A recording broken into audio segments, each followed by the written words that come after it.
Welcome everybody. We'll call the special work session of the Hudsonville Public Schools Board of Education to order. So board members are present with the exception of Dawn Sneeden and Chad Tuttle, both of whom have excused absences this evening and will be likely joining later after some other commitments. So the board members are present. A reminder to the group this evening, this is a work session, so we're not taking action on any items this evening. This is meant to talk about some construction updates, primarily that we have to, with everything going on in the district that we have to cover. First off, I need an approval of the agenda. However, there is an amendment that I need to make to the agenda. We're going to cover recognition of visitors. We'll have discussion items around construction update and bid timeline. Then we do need to go into closed session for a construction-related legal matter that we need to cover. And then we also, in the closed session, we need to cover a safety-related item. It's not masks. It's not related to masks. It's something different that we need to discuss and work through. But we'll cover those two items in closed session. So can I have a motion and second, please, to approve the agenda with the amendment of going into closed session after the timeline review, please? So moved. Motion by Larry. Support. Support from Steve Bowerman. Any questions or comments or clarifications? Okay, hearing none. All in favor of the motion? Yes. This is different from the agenda. I've been away for the weekend, so this is different than the agenda that we're going to discuss this evening. Construction items and then The professional development. we are going to, we're not going to cover that in this evening, in this open session. Why?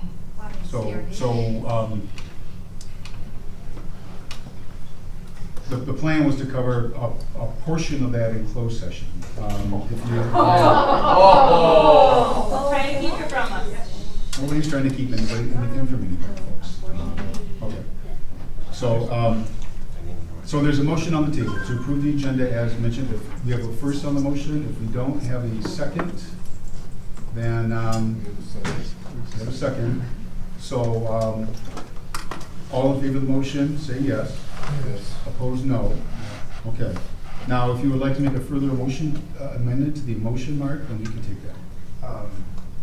Just my understanding, and I hadn't gone through the weekend, so maybe I missed this agenda. Yeah. But I thought that the agenda was going to be primarily about professional development. Mm-hmm. And I'm not seeing that here at all. Mm-hmm. And I didn't think that was going to be a closed session. I saw nothing about that either. Okay. Thank you. All right. But we do have the construction items to get through, and we do have a legal matter relative to construction that we have to talk about. Those are givens that we have to talk about. And the legal matter we need to cover in closed session. So if you are making a motion that we add professional development discussion to the discussion items, Mark, then Yes, I would make that motion that what we were going to do in professional development should be in open session. Thank Okay. you. Thank you. Thank you. all right. Is there a second for that I motion? second. Okay. Yeah, please. We'll work through it, folks. Okay, so Barb, I heard you're second to the motion? Okay. All in favor of that motion, please say yes. Yes. 1, 2, 3. Opposed, no. Motion opposed, 2. So motion carries. So we will cover professional development under the, I just want to learn from straight now. we'll cover professional development under the bid timeline review. That's the motion on the table. Okay, and then after that, we will go into closed session, and we will cover the legal matter relative to the construction situation. We can move to as well. And then we will further cover the safety item. Okay. All right, so let me run through that one more time. We will have recognition of visitors and guests here that would like to address the board. We'll go into discussion items. We'll cover the construction update with Dr. Vanderjack. We'll cover bid timeline. We will cover professional development discussion. And then we'll go into closed session for a legal matter around construction that we need to talk about and the safety item. And then we'll adjourn. The audience is welcome to be here and wait for us to come out of closed session if you desire to do so. I'm not sure if that's going to be a half hour, an hour, depends on how the discussion goes, but you're certainly welcome to wait until we come out and go to an adjournment. Okay, so with that, first up this morning, or this evening, recognition of visitors and hearing people present. So if there's anyone that would like to address the board this evening, you may do so now. Please come to the podium, state your name, your address, and we have, again, many of you have been here before, so 3-minute timer. So when Dr. Vanderjack gets that teed up, we will start with that.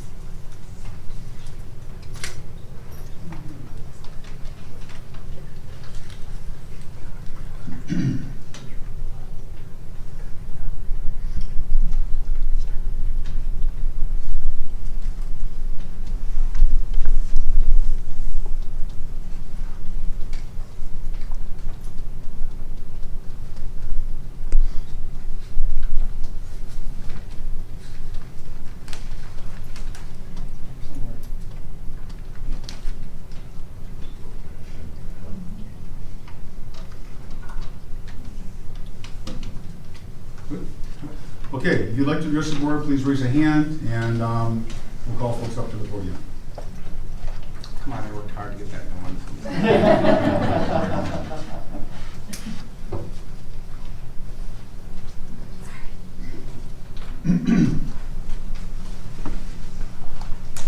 Leah Matheson, Rolling Hills neighborhood in Hudsonville.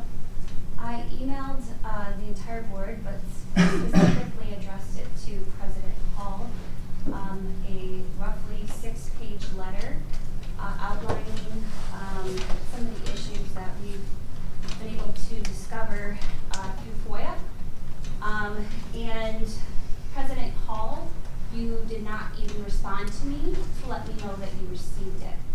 So I think that needs to be addressed as far as why you didn't even give me the courtesy to say, hey, I've got it and I'm going to review it. Again, a lot of it was a recap of what I talked about in the last meeting, where the board voted to approve the DEIB goal based on the survey focus group results, when we know that there wasn't anything in those, very little, no statistical significance. I also covered that we have been requesting materials as to what the equity consultant Julia Newman is teaching, and we've been declined twice via FOIA. And I know some board members have also asked for that information and have also been declined. So one of the emails that we did find, Mandy Thomas had asked Julian if she could share some of the summaries of his trainings with the parents, because the parents were asking at that time. And Julian he responded that he didn't want his in-house content shared publicly, but then he also added, I'm very wary of a segment of parents in your district that would make such a request. That's us. That's us asking, and that's your equity consultant. That's not wary. Wary means, he finds that group dangerous, if that's what that means. So that's very concerning, sirs. Also, as part of this, he says, as we've said in the past, developing a strategy for parents must be a key component of the master plan. What does master plan mean in the contents of Mr. Newman's email above? So, again, I don't know what Julian's talking about, but it seems almost like a conspiracy against a large segment of this community that is just asking for answers of what you plan to teach our teachers. And don't tell me that professional development is solely with the teachers, because it is applied in the classroom. So that's what we want to know. In addition, with the 16 seconds I have left, we want to know about this parent involvement with the DEIB committee. That's a huge issue, because somebody asked you if they can be part of the committee and you told them it was only staff members. I have the emails. I know they're not staff. We need to know, because it sounds like you're conspiring with that certain group of parents that are obviously promoting what you're doing and you're leaving us out. And this is a large part of this community feels this way. So this needs to be addressed. Thank you for your comments. Thank you. Okay. Others who would like to address the board, again, please raise your hand. Yes, in the back.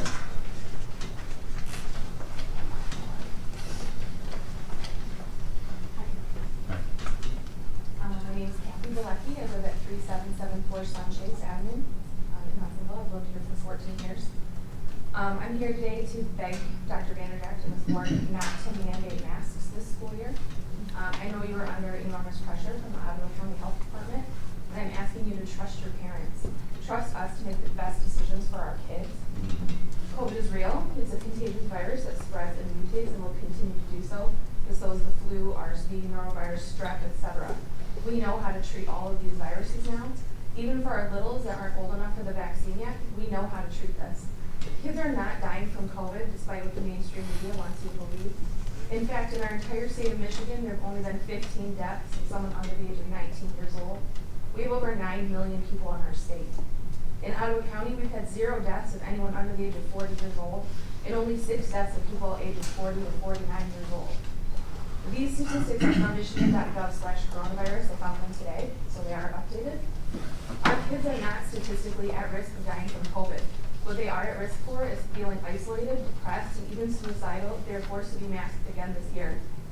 Masks and social distancing can cause mental illness in children to skyrocket. After 2 school years interrupted, our kids need a normal school experience. Trust your parents to make the best decision for our kids. My oldest daughter is going to be a freshman this year. We homeschooled last year due to the mask mandates. She is so excited to come to Hudsonville High School this year. She dreams of going to U of M someday and study medicine and become an ophthalmologist. She's extremely smart and driven and has the ability to do that. But she needs a high caliber high school education to prepare her for that future, and I can't do that with homeschooling. She needs to be at school. I don't want her to have to wear a mask all day. I shouldn't have to beg you to let my kid breathe fresh air. But here I am, I'm begging you to please trust us as parents to make the best decisions for our kids. And don't make masks mandatory. I think trust is really important, and this isn't on my paper. We trust our kids with you every day, and we're just asking you to trust us to make the best decisions for our kids, because we have to partner in this. So again, I'm begging you to please trust us as parents to make the best decisions for our kids. Thank you. Thank you for your comments. Others who would like to address the board? Raise your hand, please. Yes.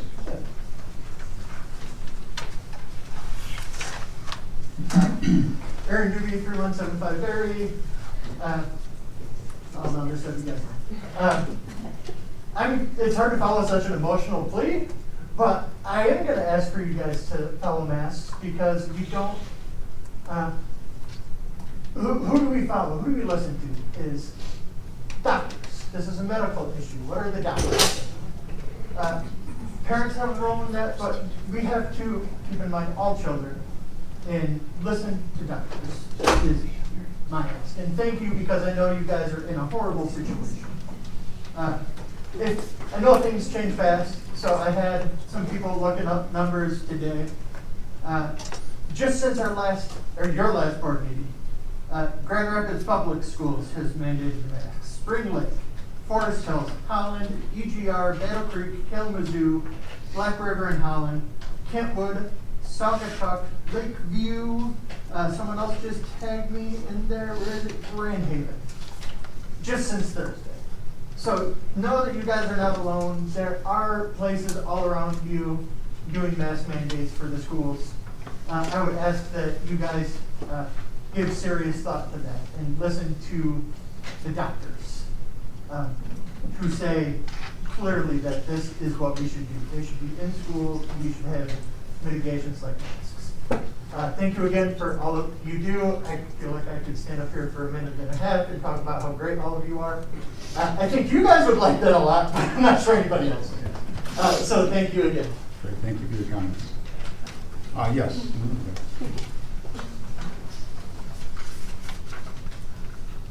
not going to take me very long, but I'm Kate Ritzma. I live in Jamestown. I was not planning on speaking, believe it or not. I want to thank you for taking the stand that you took a month or so ago by saying that masks were not going to be required, they were going to be a choice. I appreciate that. Like I told you before, my 7-year-old daughter had bacterial pneumonia, and whether they believe it's from the masks or not, I truly do believe that. She just had her open house tonight, and I cannot tell you how excited she was, and she even told me, Mom, I know what her face looks like. She's 7. I am pleading with you, if I could get on my knees, I would. Please do not change your mind. Allow us parents to have our choice. There were many people there with masks tonight. That's great, that's their choice, but please don't force that choice upon us because we will be pulling our children. I don't want to do that. My kids deserve an education. Everybody's kids deserve an education, but let us have our choice, please. I'm begging you. Thank you. Thank you for your comments. Yes, and then, okay. Yes, gentlemen, yes.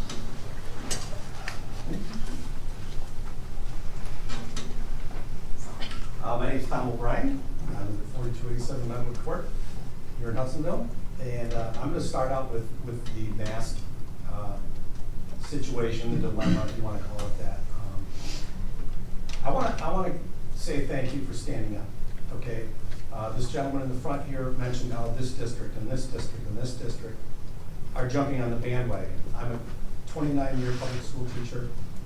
I taught last year. I had students that were both online and students in my classroom, and I didn't like that.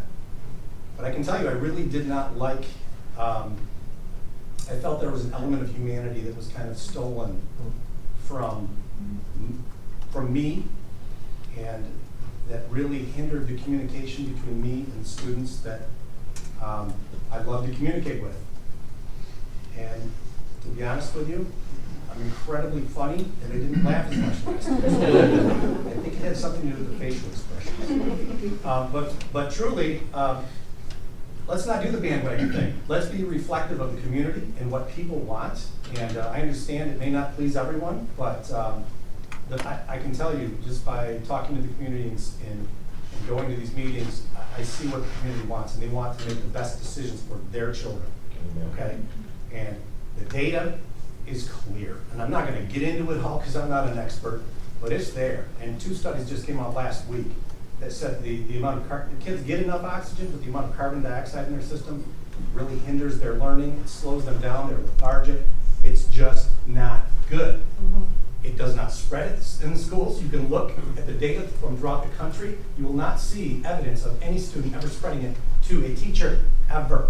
Okay? So that's, I don't know where that comes from. I also want to mention one of the greatest keys of great leadership is transparency, especially when you are a public servant and you are serving the community. When you're not opening your heart and sharing exactly why you're doing things, it breeds animosity, tremendous animosity, and divisiveness. And that's what you're witnessing. You folks have not been transparent. I don't know what's going on. But great leadership requires you to be bold, and if you feel passionately and strongly about something, you communicate why you're doing it, and you inform people. You don't hide behind something. You don't virtue signal. And I'm a little bit more woke than everyone else. You don't do that kind of stuff. You inform us and you tell us why you're doing what you're doing. And I just want to quickly, I have like 10 seconds, but I gave Dr. Vanderjack a couple essays that Julian had written, which I found atrocious. You didn't have a problem with them. You said they were totally fine. This one was called Lost Boys of America, Riots, Rage, and Redemption. It goes on and talks about and justifies the reason for these riots and how they're totally justified because of all the 400 years of oppression. Now, don't get me wrong, I'm a history teacher, I get it, but when you focus on the victim mentality and you, time after time after time, divide through color of skin as opposed to content of character, and you make that a point continuously, it is so divisive in our schools and so destructive. And we are great teachers that care deeply about what we teach. But I'm telling you right now, if you jump on this bandwagon that is nationwide right now, you will be doing a tremendous amount of negative to the public schools, and you are going to see a mass exodus like you've never seen. It'll take a few months, but it will happen. And it will systematically change the public school system. You folks will be really, really reeling. And I'm just going to forewarn, that's going to happen. Thank you, sir. I would ask. Thank you. Please wrap up your comments. Appreciate it. Thank you. Yes. Keith Lang, Secretary of the Perry. I also want to start with thanking all of you, actually, particularly Dawn Stevens, really for, and Chad too, but really Dawn for their comments at the end of the board meeting. I appreciated her candor and her openness. That's all we're really asking for from you guys, so we want more of that. Even if we don't agree, we want more of that. Something she said in particular that got me back, she's really upset that we're still conflating. Hey, welcome. Something she said, she's upset that we're still conflating DEIB and CRT. And I talked with someone else who said the same thing. They really believe they're separate. And I based on what evidence, I was wondering, and I know Dr. Vanderjack in June said CRT is not DIB, right? When I was in school, when you have a thesis, whether it's paper or speech, you said your thesis, and then you said reasons to back it up, right? And how this could have been shut down from then, to say, this is not CRT, CRT believes X, we believe Y, we're teaching Y. CRT believes B, we believe C, we're teaching C. And that was not stated. And I'm trying to wrap my mind around how is it that he can say that with a straight face, because you know who Julie Newman is in about 2 minutes, right? So I've been trying to square this. Does he not know CRT? Does he not know Julian? What is it? I think maybe the answer is in the frequently asked questions about DEIB. And it goes through a long list of things about why it's not critical race theory. But it gets down there, critical race theory is simply a specific area of academic study, right? I can say, you know what, Dr. Vanderjack, he can say this is not CRT because I'm gonna really just narrow focus on CRT is just the study. The thing that was not said is that CRT underpins everything Julian does. It underpins our DEIB program. It underpins how we are going to instruct our teachers in addressing their kids. It feels a little bit like a conversation I had with my kid the other day. Did you play video games all day? And his answer to me was, I never touched the Xbox.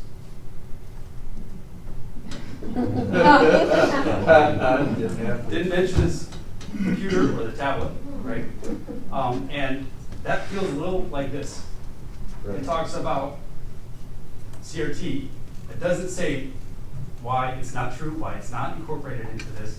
And when I have that conversation with my kid, it's about character. Let your yes be yes, let your no be no. And if that is how you can square the fact that you said DIB is not CRT, then I'm more trouble. So.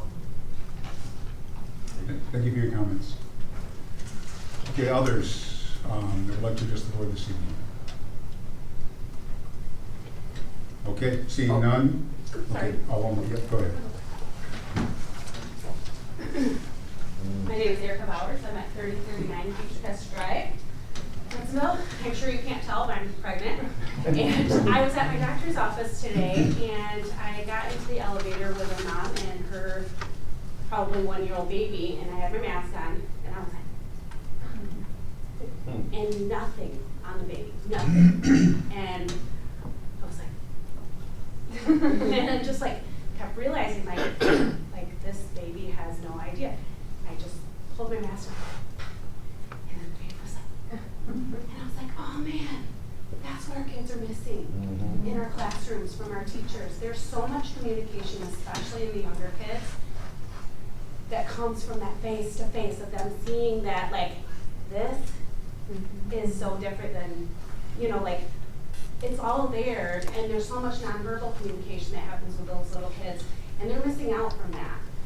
And I think about DEIB, and I think about it being about equity, inclusion, and belonging, and I think, well, why doesn't my opinion about not wearing masks count in that inclusion of they don't want masks, I want masks, where do we find the middle ground? And I feel like that comes from it not being mandated, but from it being a total choice. And I know it's a choice at this point, but but I don't see it being a choice in the weeks to come.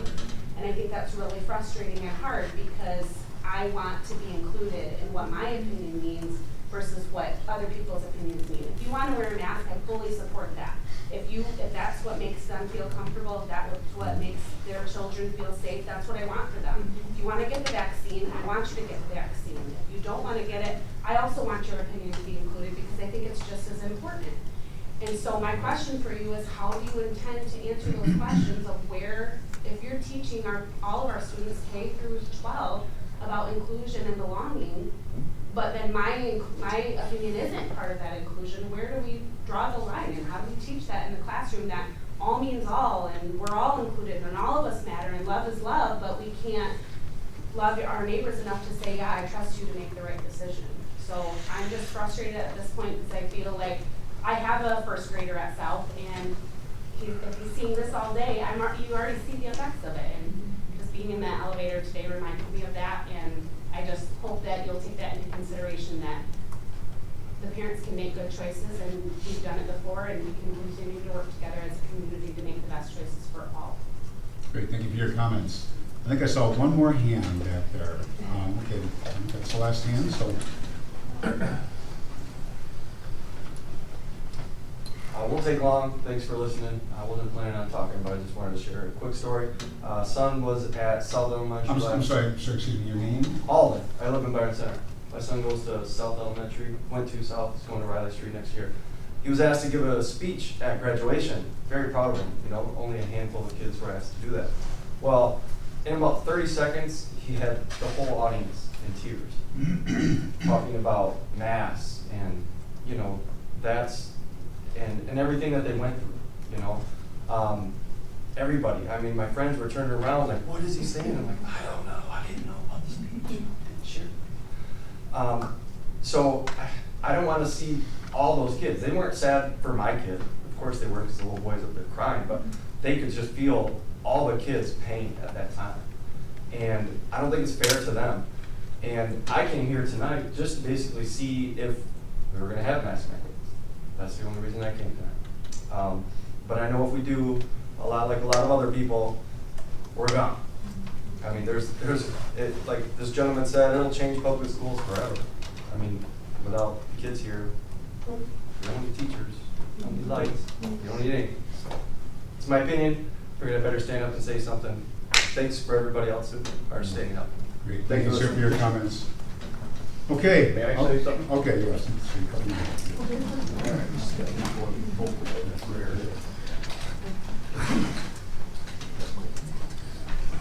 My name is David Clengens. I have a couple of grandkids going to Hudsonville, going into, what grade are they, honey?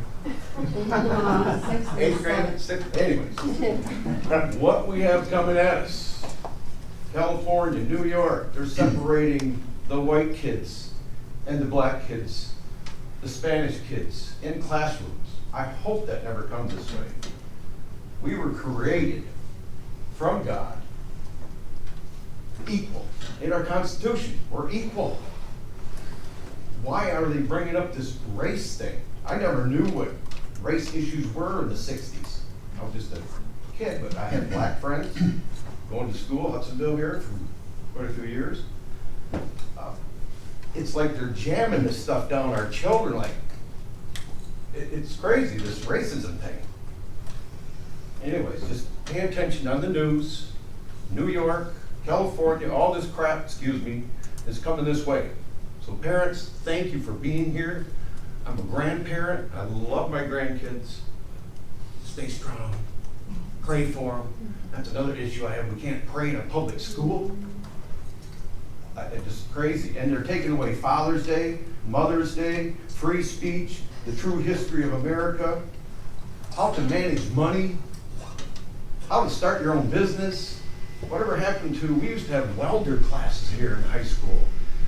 Learn a trade. But no, everybody's got to go high. Well, I was interested in, when my teacher brought in a Briggs and Stratton engine, I wanted to know how that worked. That created a lifetime.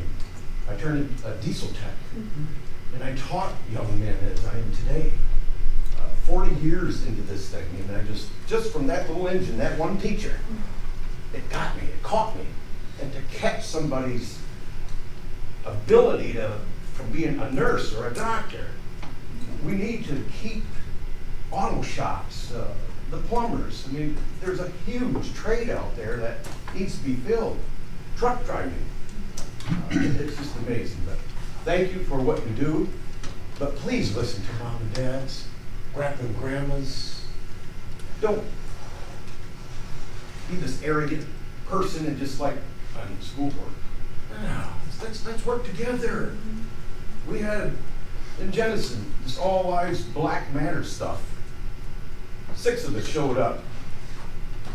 They all did this walk down to Jenison Myers. They come up to me and said, "What are you doing here?" I said, "I'll tell you what. If you had the signs out there saying all lives matter, I would have Hudsonville and Jenison, we'd have this library place packed and the church parking lot. Why do you just do this Black Lives Matter thing? Let's work together." A lot of issues, but pay attention, parents. Stay strong for your children. Don't be afraid to talk. I'm not a best speaker, but dang it, I'm for my grandkids and my kids. Stay strong. Thank you, sir, for your comments. In the back here.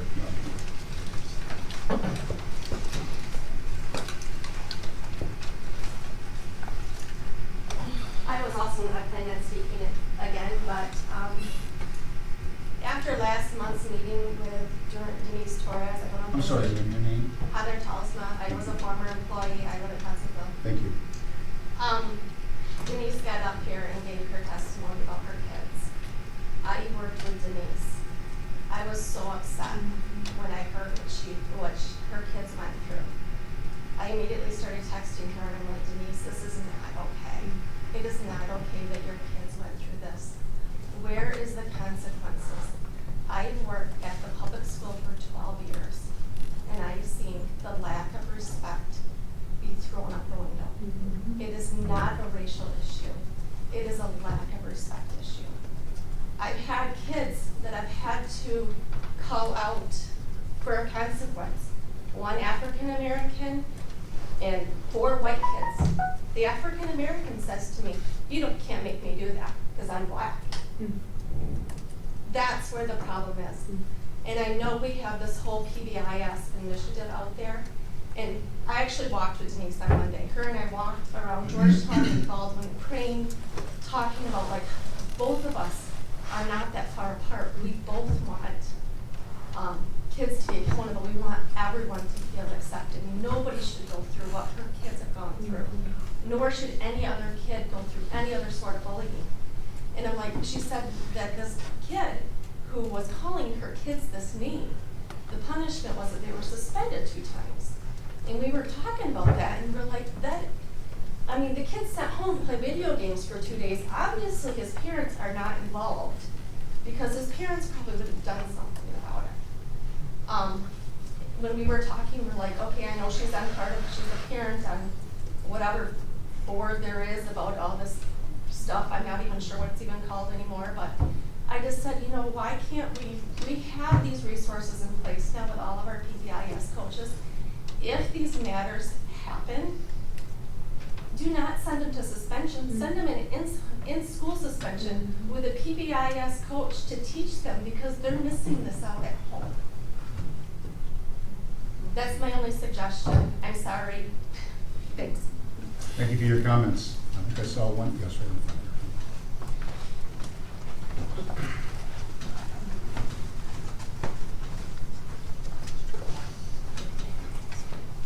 My name is Kristen Horn. I live in Hudsonville. Just a quick comment. I am begging you not to mandate masks. First of all, they don't work, but I'm not going to go into that. We've heard enough about that. But I, like probably most of you parents here, moved here because Hudsonville was a leader. And other districts and other schools looked up to Hudsonville. And this gentleman was talking about other districts doing this, doing that. I'm begging you to be the leader and stand up for, listen to your parents, trust us and trust us to do the right thing. we're, just like somebody said, we entrust our kids to you every day. Trust us to do the right thing, be that leader that most of us moved here to send our kids to Hudsonville because Hudsonville's awesome. And we wanted to be in that awesome school district of the leadership of this community. Thank you. Great, thank you for your comments. Okay, oh, I got a couple more right here. Yes? Hello again, how are you guys? Well, Well, again, I'm Tammy Denford, I work on Heritage. You all must love seeing my beautiful face because I'm here again. Mr. Hall, do you remember what you said to me on Thursday? but we weren't gonna answer questions of a dialogue, at this portion of the meeting, so. Yes, but you also did tell me that I would be getting an email from this board in regards to my questions. I didn't get it. So, I have given some serious thought and consideration. And it has come to mine and my husband's decision that we are now pulling our children out of Hudsonville. We've made that decision based upon your board cannot be trusted. I asked for you have told me you would send me an email. It was actually you who offered to send me the email. I didn't get the email. So therefore your word can't be trusted. You don't follow through. You tell us as parents that you're not going to teach CRT, but you'll find a way to incorporate little areas here and there to the teachers or to here. The emails that I'm getting from this FOIA is absolutely heartbreaking that we have a member on your staff in our public schools that totally described our teachers and our students as a blonde-haired community, racism, patriotic. There was 3 stars on the patriotic under that list. I'm not quite sure what's wrong with being patriotic. I mean, we all express patriotic in a very different way. We had just had the Olympics, did we not? And we're a multicultural country. And there was definitely multiple cultures and diversities that were represented, and I would call that patriotic. But you, sir, didn't keep your word, and I don't foresee you doing it in the future. So we've decided to put our kids in a different school this year. Okay. Okay? Just so you know, I am still a taxpayer because I do live in Hudsonville, and I have plans to use every single resource that I have to make sure that I fight against this. Okay? Thank you for your comments. You're welcome. Appreciate You'll that. be seeing me again. Okay. Just because you love my beautiful face. All right, hand it back. My name is David Bender. I live at 3417 Hillcrest. I just want to come before you again and say thank you for the work that you're doing. I know that this isn't easy and this isn't what you want to do. These aren't the discussions you want to be having, but I appreciate that you're taking the time to do that and willing to serve in that way. I just want to encourage you to consider the differences between this year and last year regarding COVID. Last August, we had fewer cases. We had a less contagious variant, and we went to school with masks. A lot of schools didn't start in person. Hudsonville decided to. It was a little bit of a risk. We didn't know if it would work, but with masks, with social distancing, we were able to spend most of the year in the classroom. And I'm really hopeful that we can do that again this year.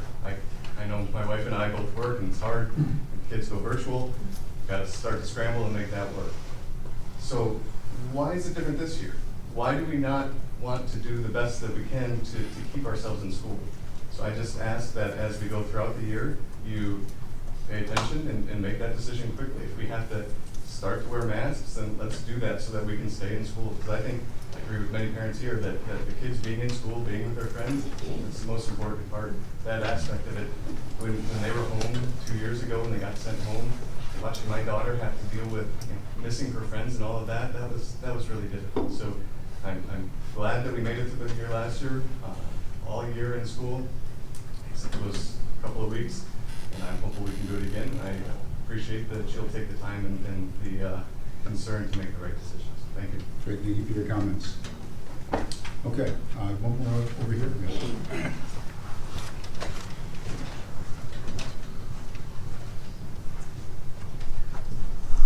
Brian Doctor. I have live by Glenningle Golf Course. I have 3 children at South Elementary. And I would most likely want to thank the two gentlemen that spoke for masks, because I so adamantly disagree with them. And why I say that is because to me this issue is larger than the mask itself. After approaching 2 years of what we're going through, it's a bigger item than that. It's about the freedom that comes along with this choice. And I appreciate their perspective because I think they should be allowed to have it. And I think they should be allowed to have their children wear masks. And if they're more comfortable wearing masks, I want them to have that freedom. Just like I don't think the same way they think, believe the same things they believe. I don't consume possibly the same information they do or reference the same articles, data, and all of that stuff.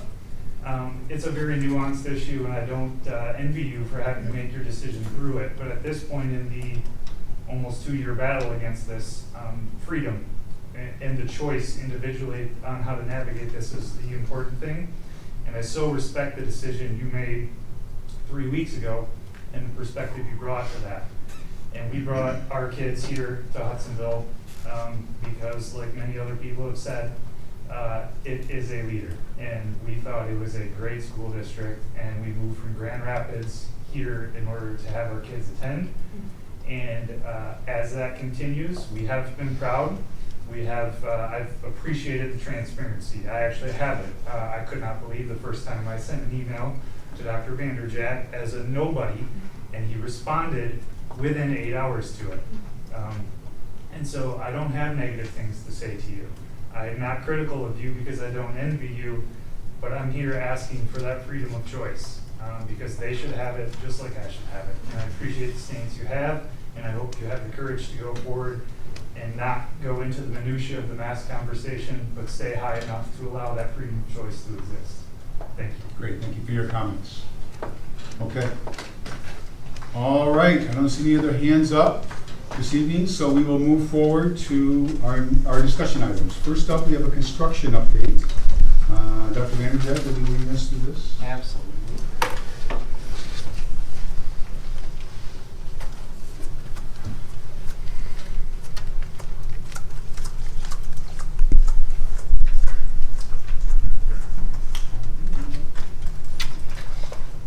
I'll start with the document you have in front of you.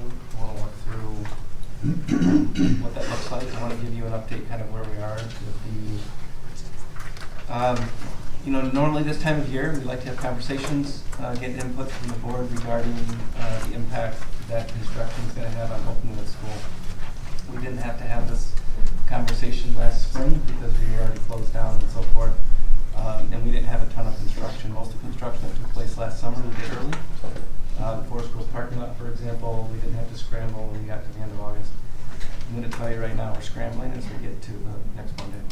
And I want to walk through kind of what this looks like. I'm optimistic because I still know no matter what happens, the kids are going to show up on Monday. But we want them to be able to get to their buildings, and primarily the high school. So I just want to walk through where we are. You see a whole bunch of items listed. I'm going to take them one by one. Please ask questions as we go through.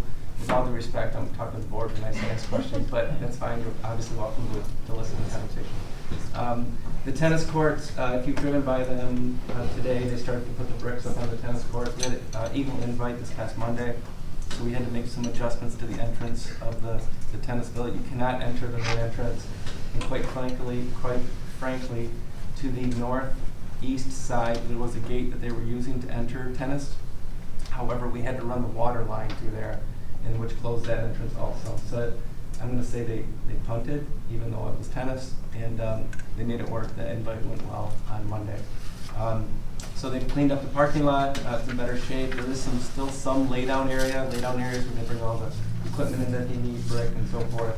It's much smaller now, and they hope to have it tidied up by the end of the week so that kids can use that as an alternate parking lot over there.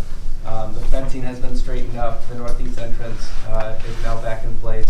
And like I said, the parking lot's cleaned up. So that's where we're with tennis. We hope to have that entrance fully open and operational come the end of October. We are still waiting on some of the utilities, the toiletries and so forth. Some of that is back ordered. I thought they could go to Gavin's and pick it up, but apparently it's a little bit more complex than that. So, but that's in good shape. The entrance to the freshman campus is a little bit more complex. They have had to dig up all the sidewalk basically from, I'll say the bus garage, all the way over through to the connector area because we've had to re-loop what's going on because of we can no longer access it underneath the building. So it's all been redone. There's a sidewalk that was removed last week, Thursday and Friday. It has been replaced over the weekend. It was there today, and it's an operational order for the kids to enter. As some of you may know, last night they had orientation, and kids were easily could get in and out of there. They did straighten up the fence line, which is an entire front. The brick might be here the third week of September. Just to give you an idea, all the masonry work has been done except for all the corners. The corners are a special mold of brick that are custom made because of the angle of them, because it's not exactly a square, it's a trapezoid. And so the angles in the kiln that they're made in, and I don't even know what state, I think it's Michigan, but it might not be, the kiln broke. And it's been like that for about a month and a half. So we're still waiting those corners to come in. Once the corners come in, which we think they're now back up operational, they'll then be able to start to brick that. The parking lot, once the brick is then delivered and installed, then that laydown area will then be cleared up, so that more parking is available for our students. The air handling unit it just had arrived. It was supposed to arrive in June, then it was put back to July, and finally arrived on August 6th. It was installed, so the roof is now complete, which means they can complete the structure. And at this point, I'll say at this point, the choir room is still slated to be open around the end of the calendar year, so just after the holidays or shortly thereafter. With trimesters, we might be able to wait till the third trimester, but because the choir kids are mostly in the auditorium, as soon as it's open, we're moving. The kids will be moving in there to go from there. Yeah. The only area that air handling unit services is the new choir room? That's correct. The choir room, which exists of the choir room, the storage area upstairs, the additional practice rooms. There are bathrooms along that hallway also, which do not exist in the fine arts hallway. So there are now bathrooms in that hallway, which will service orchestra, band, and choir. And if you recall, it completes the loop now. So in the past, excuse me, if you go down the hallway towards the orchestra room and the band room, it would dead end. You would have to go outside. Now it completes the loop, so it's a full, it's just easier access for kids to get in and out, not only for safety, but traffic flow. And it does that hallway, that whole area, but not the band room. The band has their own, so does the orchestra area. There's a temporary wall inside that still remain in place until the choir room's open. That's for safety. There's still an exit down at the end of the hallway for fire, but that temp wall will remain in there. But the ceilings were removed for piping and so forth. Those will be reinstalled to kind of clean up that hallway. Even though that ends there at this point, the ceiling will be replaced.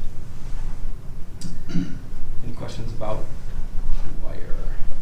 You mentioned digging up the sidewalk for access purposes. What was that? So there was a water line that had to be. It used to loop. Different. I can't remember exactly how it looped, but it used to go under the area where we're building the connector. Yeah, and it was owned by the city, and now it's owned by the school district.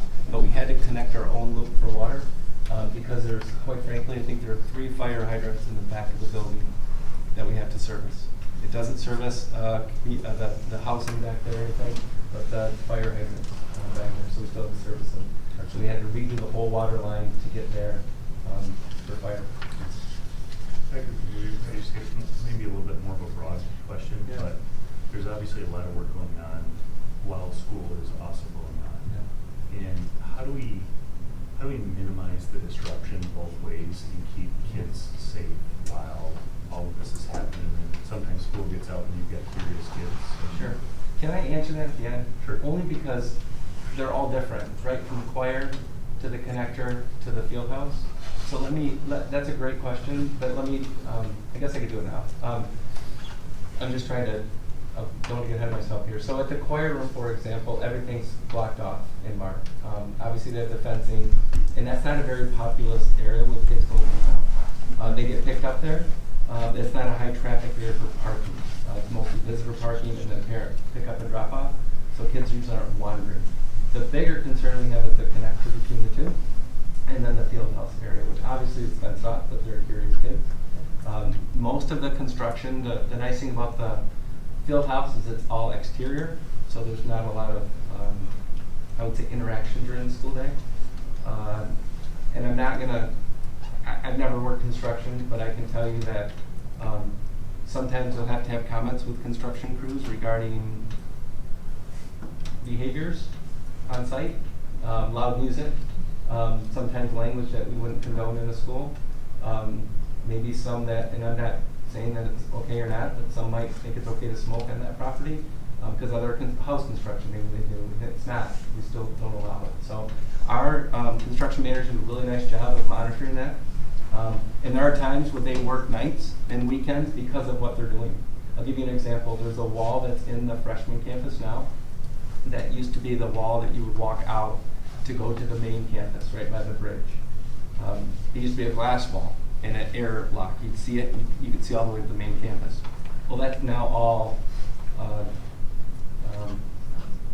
it's a solid wall, right? There's exits for emergency, but it's a solid wall. It helps because there's a barrier between people working on the other side, but it's not exactly a great sound barrier. Okay? So we still have conversations with the crews that are out there. Fortunately, there's not a classroom right there, but there's still that conversation that takes place about what's going on in that environment. We are using that wall, though. We're talking with our art students about designing things on that wall. It's going to be temporary, so draw some appropriate artwork on there, and we'll go from there, get that going. So we still have those conversations, though. They do a nice job. An example, I'm trying to think, the water, just ripping up the sidewalk as an example. I said, hey, we have our new teacher dinner on Tuesday night, because they were going to rip it up on Tuesday.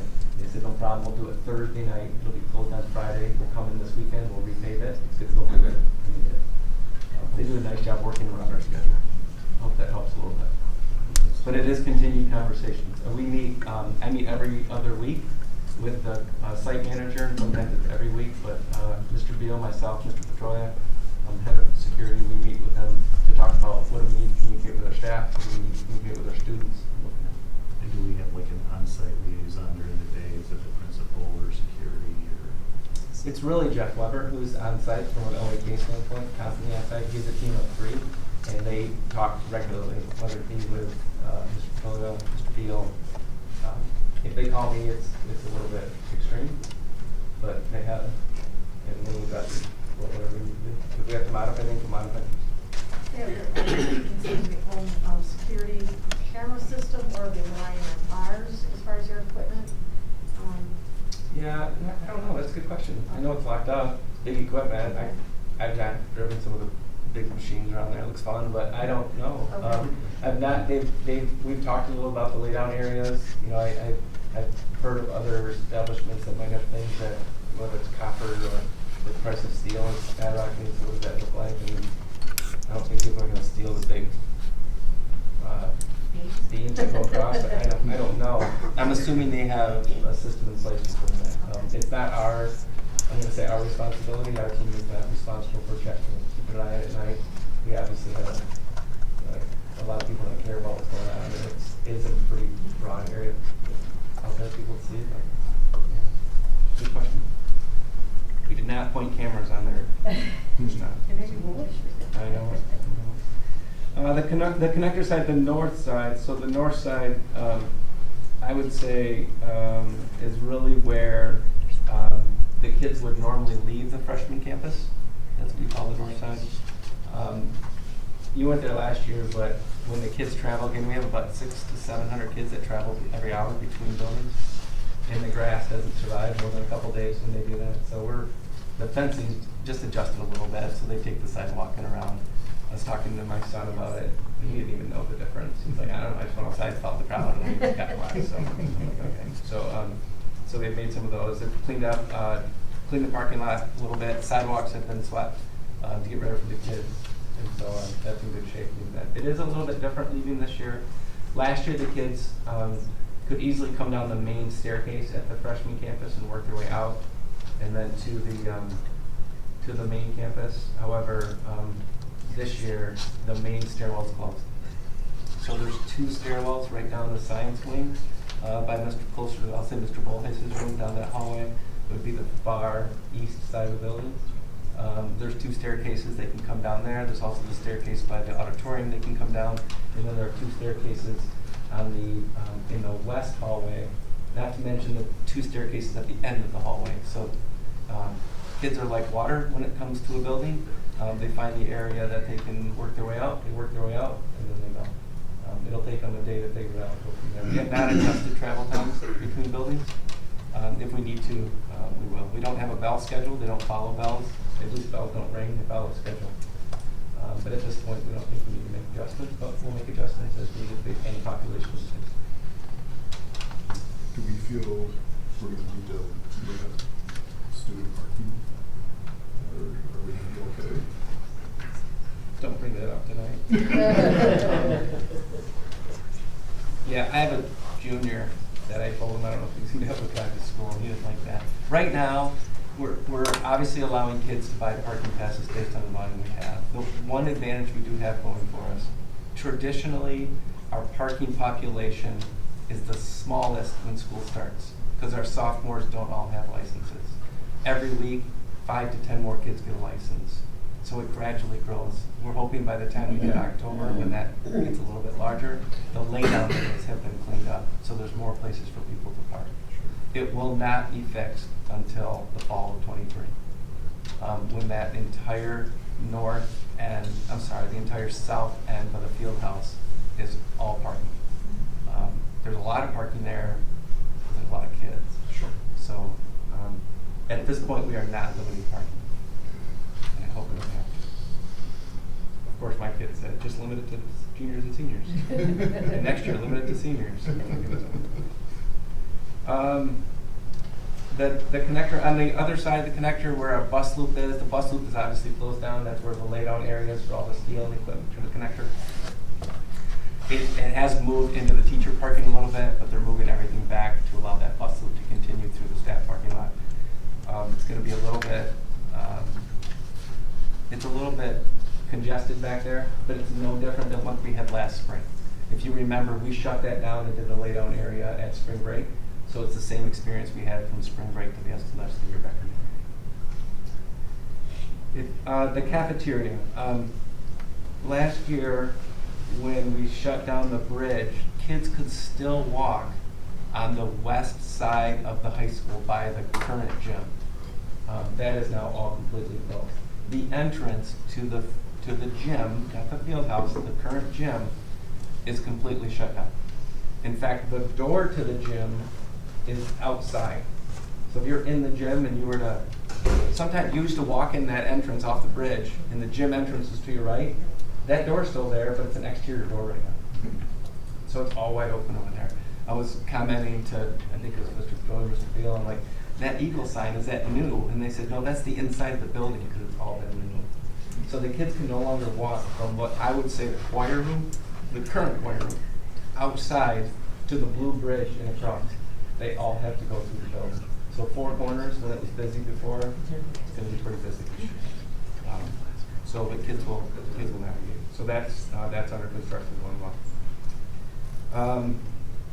The construction drive to feed UNM an emergency, the egress plan, that's really on the southwest side. That's I would say to the west of the current fitness center, the old church that was there. That egress, so that they can have a laid out area back in there. They're actually fencing it, and it actually took place yesterday and today. I think it's done now. When the kids park at the fitness center, they can walk around the fitness center to enter the high school, as opposed to having to go through the fitness center, because they can't go around the other way, which they used to because the field house is there. So that's all fenced in. It's fenced to keep the kids in that area. There's actually a fence that goes from the fitness center, one that goes around the fitness center. They join each other, and then they enter entrance D. Social studies. Is that D? Yeah, correct. Yeah, they enter D to go in that entrance. So the main entrance, technically, for the majority of our students, will be the social studies wing, which is entrance D. It really used to be more like entrance C, which is the one next door, but that's closed because of the south entrance of the fits. I just talked about the sidewalks and the fitness, south parking, and going there. And then the entrance to the the front of the building, which is the current entrance, which won't be the entrance for much longer, maybe another year and a half or two. That'll be smoothed out a little bit. It looks like a dirt road. It is a dirt road. I mean, it's rocky. It's a lot of, they're smoothing that out. That'll complete the loops to still come out. If you drop off a student in front of the building, you have to drop something off for a student at school. You don't have to turn around and you can complete the loop. Second half's a little bit of dirt, but it still goes back out into First Center. So maybe you addressed this when you talked about freshman campus somewhat, but is that bus loop still basically the same size? Is that still where the buses are gonna come in and drop kids off? No, it's not the same size, but it's the same general area. Okay. So they loop before that, it's like that last traffic light. They loop in the back building still. Yeah. But the students enter the freshman campus in the science wing versus entering kind of in the main, by the bridge, correct. Gotcha. So they just enter down that. They did the same thing last year. At the end of the year, that's where they entered. Okay. And they practiced for a couple of days, and then they did it. So Okay. obviously the freshmen won't know, but they'll learn quickly. I mean, they talked about it at orientation. They had maps. We took some drone pictures, and they did maps of where the kids would go and so forth. Okay. The next page goes through just some more details of when things have started, when they're going to hopefully be complete. I just want to draw your attention to some of the, like I talked a little bit earlier about just what the current schedule is. The far right gives you a general idea of when things will be, for the most part, complete. A lot of the steel will be completed, quite frankly, by the end of the week at the connector. The tennis building, you can see they're slated to have the blocking done, and most of it will be done by the middle of September, and then some utilities. And then I think the water line and all the footings for the field house will be completed by the end of the month. So that's also on schedule. There's just a lot of things that could happen between now and a year and a half from now, but that's on schedule also. Dr. Major, Yes. maybe a question for you or Mr. Petrulli, but with all the changes going on and as it sort of evolves throughout the year, have we updated all of our safety plans too? So if there's a fire or something else, all the teachers and everybody knows? Yeah, all the maps have been updated, so they're obviously aware of all the exit points throughout the building. That's correct. Great, thank you. We've removed a lot of glass, so it gives us more options for tornado drills. So that's the update on construction. I don't have a lot of details on the 5-6 building, only because it's there's a lot going on. We are going to have to go into a closed session. We do have a item with the 5-6 building that we need to address as a board, only because of potential litigation. So we'll talk about that with the 5-6 building. But that's kind of the update around construction. I do want to shift to the next item. Well, I guess we'll answer questions first. What are the questions? Any other questions on construction update? Okay, we move on to the timeline. Okay, so one thing we continue to talk about is what's next. And I think it's important for the board to start processing what this looks like. I think there's a lot of questions and concerns about masks and the pandemic, and the work with diversity, equity, inclusion, and belonging. And a lot of these things we will still continue to talk about, but we also have to think about what does this look like in 5 years or 6 years as a district. And not that we're going to make decisions today, but I want to start having conversations about what that looks like. So I want to kind of lay out a couple things. So I just want to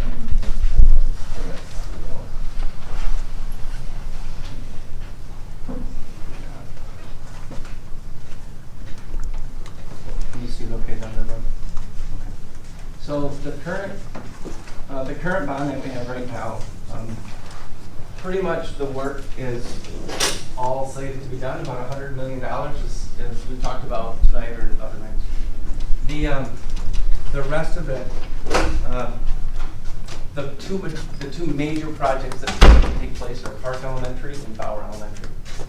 And we will start the design phase of both of those in this fall, or late fall, early spring, maybe in the wintertime, between Park and Bauer. And they're both very unique buildings. Bauer is a building that's expanding quickly, and Park is a building that needs major renovations. We have about $40 million slated for both of those projects to go from there. Park Elementary, and full disclosure, we have to talk about what does the traffic flow look like at Park Elementary. We have a drop-off space that comes off of Park, and then we have a bus loop that really comes off of Van Buren, drives through our lot here in Michigan. We have to have conversations about, do we want to continue to have that same setup when it comes to parking and traffic? And the main reason I say that is because we now own the 2 houses next door, and I'm not saying we do anything with either house, but we have options that we didn't have before. The main addition to Park Elementary is a new gymnasium so that every elementary will have a gym and a cafeteria. That would be very helpful during COVID.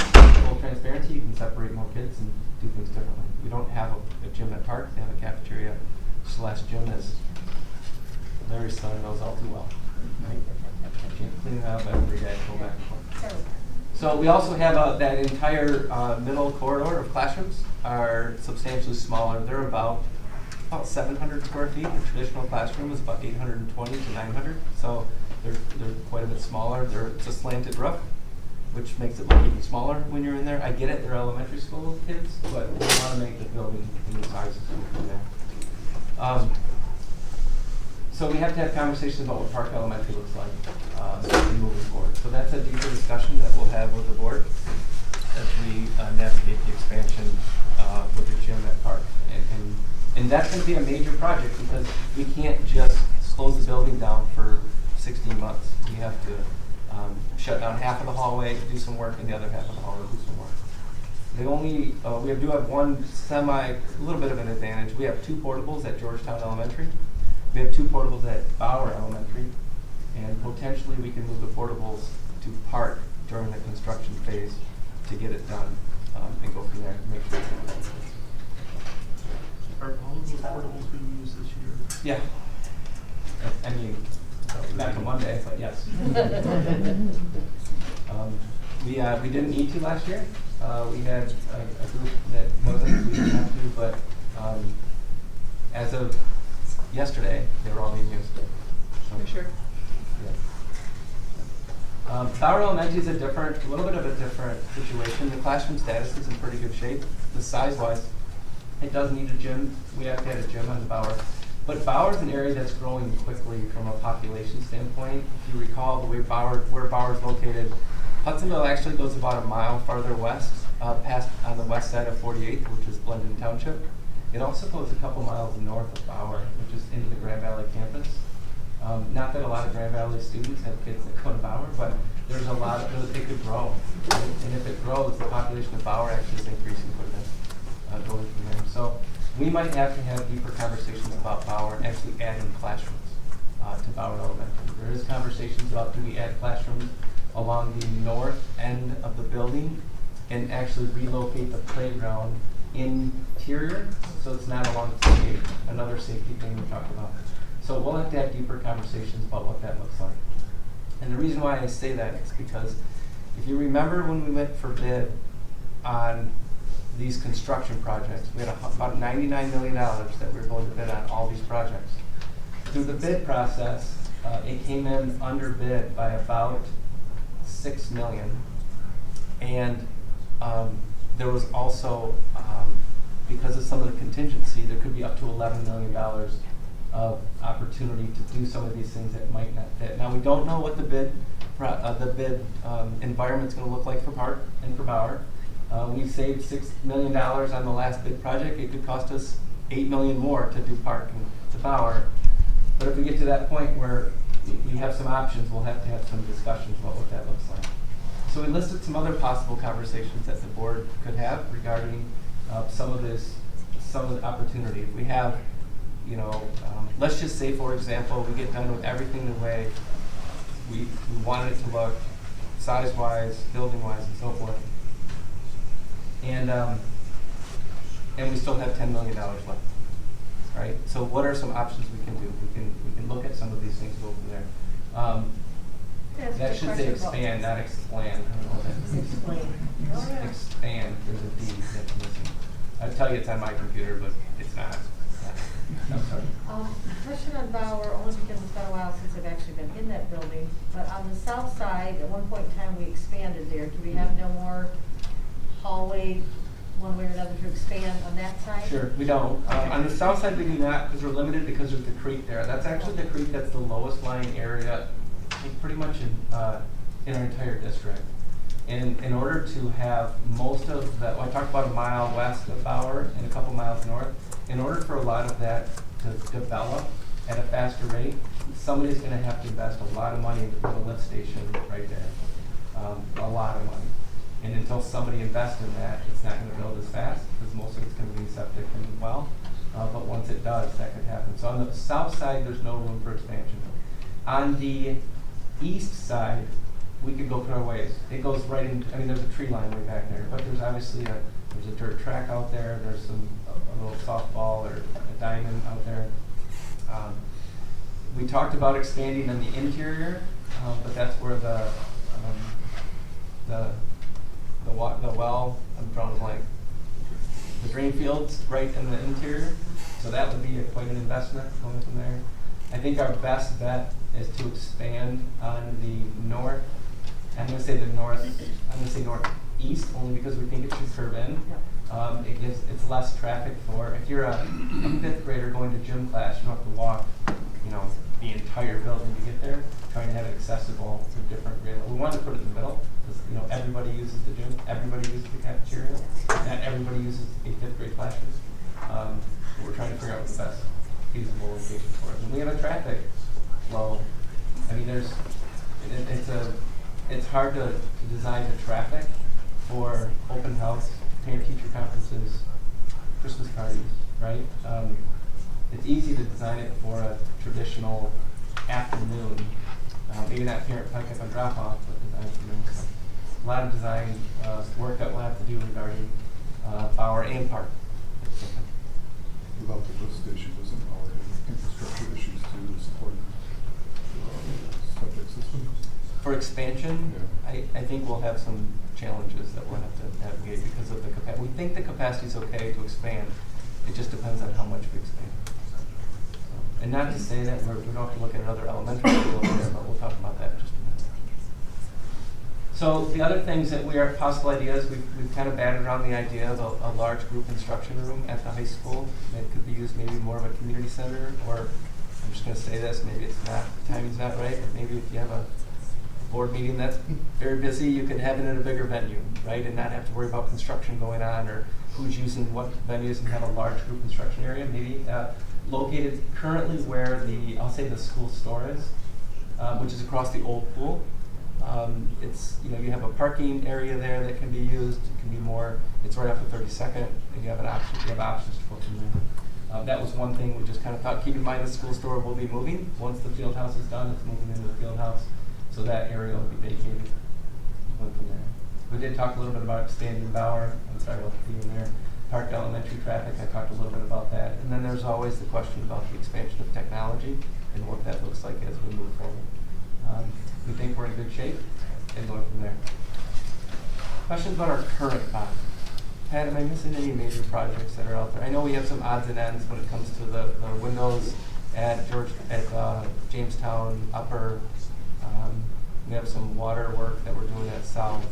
Yeah, we just have projects that we're designing right now. I mean, we're designing Forest Grove Gymnasium addition, and we're doing controls work across the district, but that's a good list. And the gymnasium is pretty much ready to go to, we'll be planning on going to bid shortly.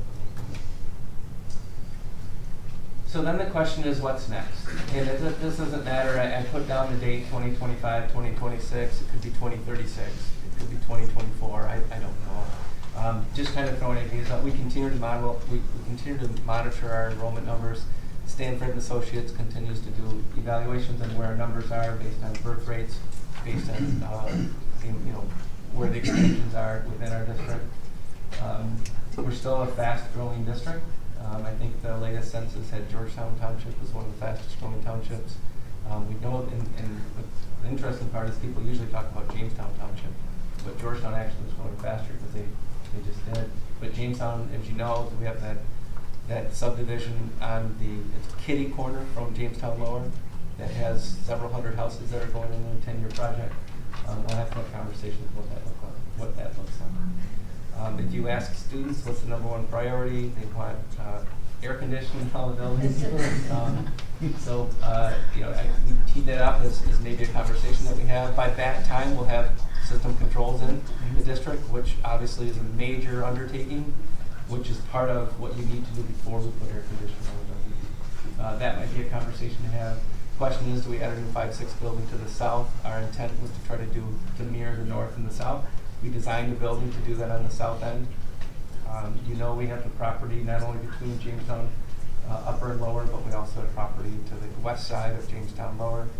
And we can go from there talking about expansion in the south end of the district. We do have to talk about elementary expansion. Do we talk about expanding the size of elementaries? Do we talk about another elementary or 2 elementaries? I don't think we'll need to with our current 5-6 environment. As you'll see when we take all the 5th graders from the 4 elementaries on the north, and we take the 6th graders from Baldwin Middle School, put them in a 5-6 setting. That building holds 750. We'll open it up to probably 625, which we think will give us expansion on the north end without having to build another elementary for maybe 15 years, 10 years. It all depends. It's speculative right now. We have talked at length about a potential indoor training facility, something where kids can utilize year-round. Is that something we want to do with our current bond? If we have the finances available, I will, my 2 cents, and again, this is a community conversation, a board decision. I think we need to have more opportunities on the south side of our district. We have a lot of athletic facilities on the north side of our district. We have a lot in the central part of our district. We have some limited on the south. Maybe that helps balance it out a little bit. But a conversation that we can have. What does it look like, and the size, what sports can you do, and so forth. We do have land on that part of the district. Along with that conversation is about early childhood. Early childhood is always a challenge, right, with the younger kids, the pre-K kids. Some buildings have them, some don't because of their capacity. Once we have the 5-6 building, we'll help kind of transition some of that work. The question is, do we look at taking our early childhood building and potentially breaking it into 2 early childhoods, one on the north end, one on the south end. As you know, we have property on the north end that can fit into, I'll call it the Baldwin campus or the north campus. We have property on the south end, along with whether it be a training facility or 5-6 with property down there. We can also put something on the south end. There is some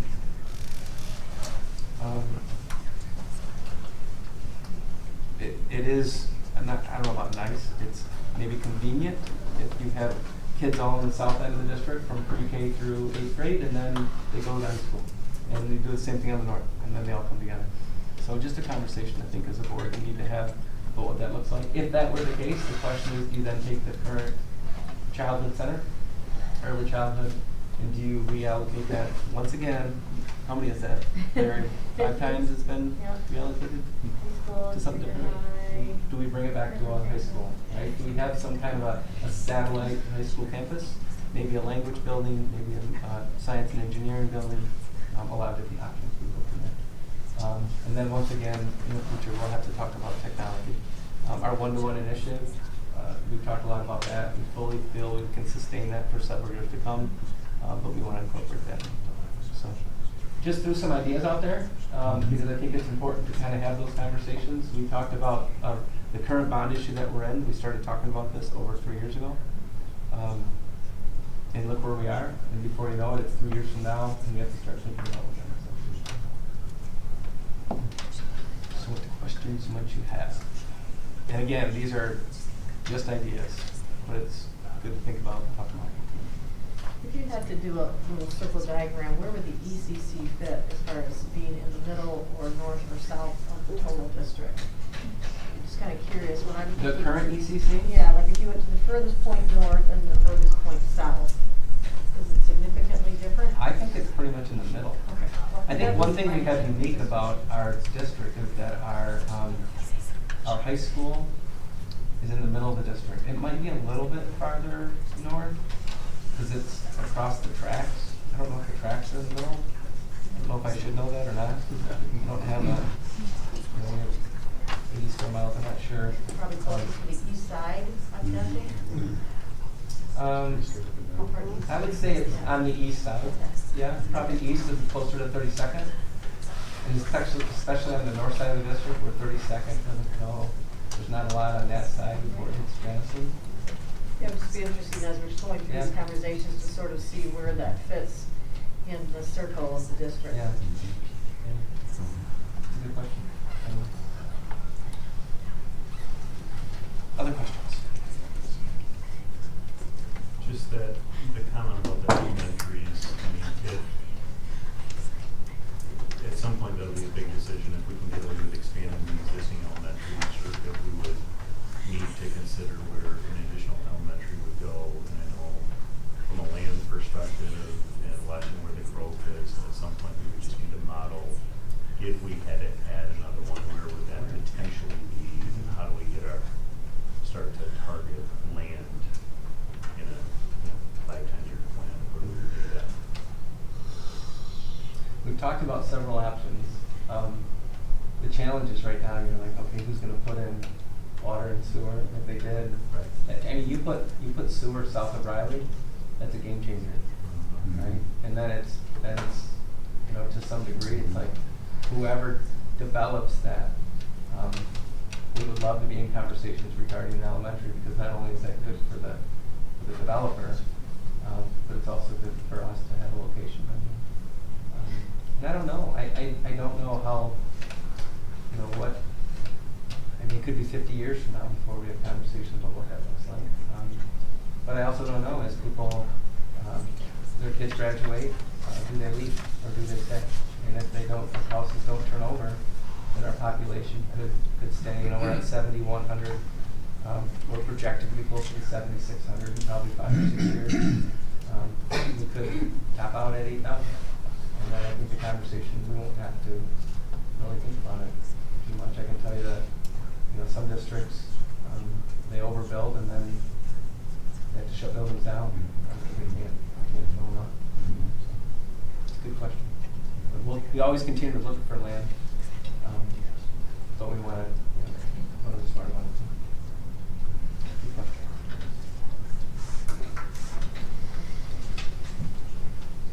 Okay. Thank you for that overview. Current activity going on, and then kind of a look into the future and what we think about. So thanks for that. All right, next we move on to professional development discussion item. And I know there's some keen interest in this topic, so Dr. Vanderjet, are you teeing this up? Yes, please. With a look at our professional development plan for the summer. And what's to do. Sure. So then we'll enter discussion from there. Yeah. So let's see.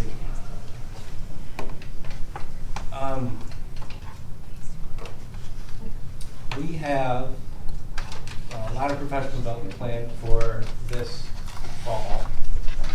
A lot of it takes place building led and go from there. Some of it takes place run by, I'll say, administration.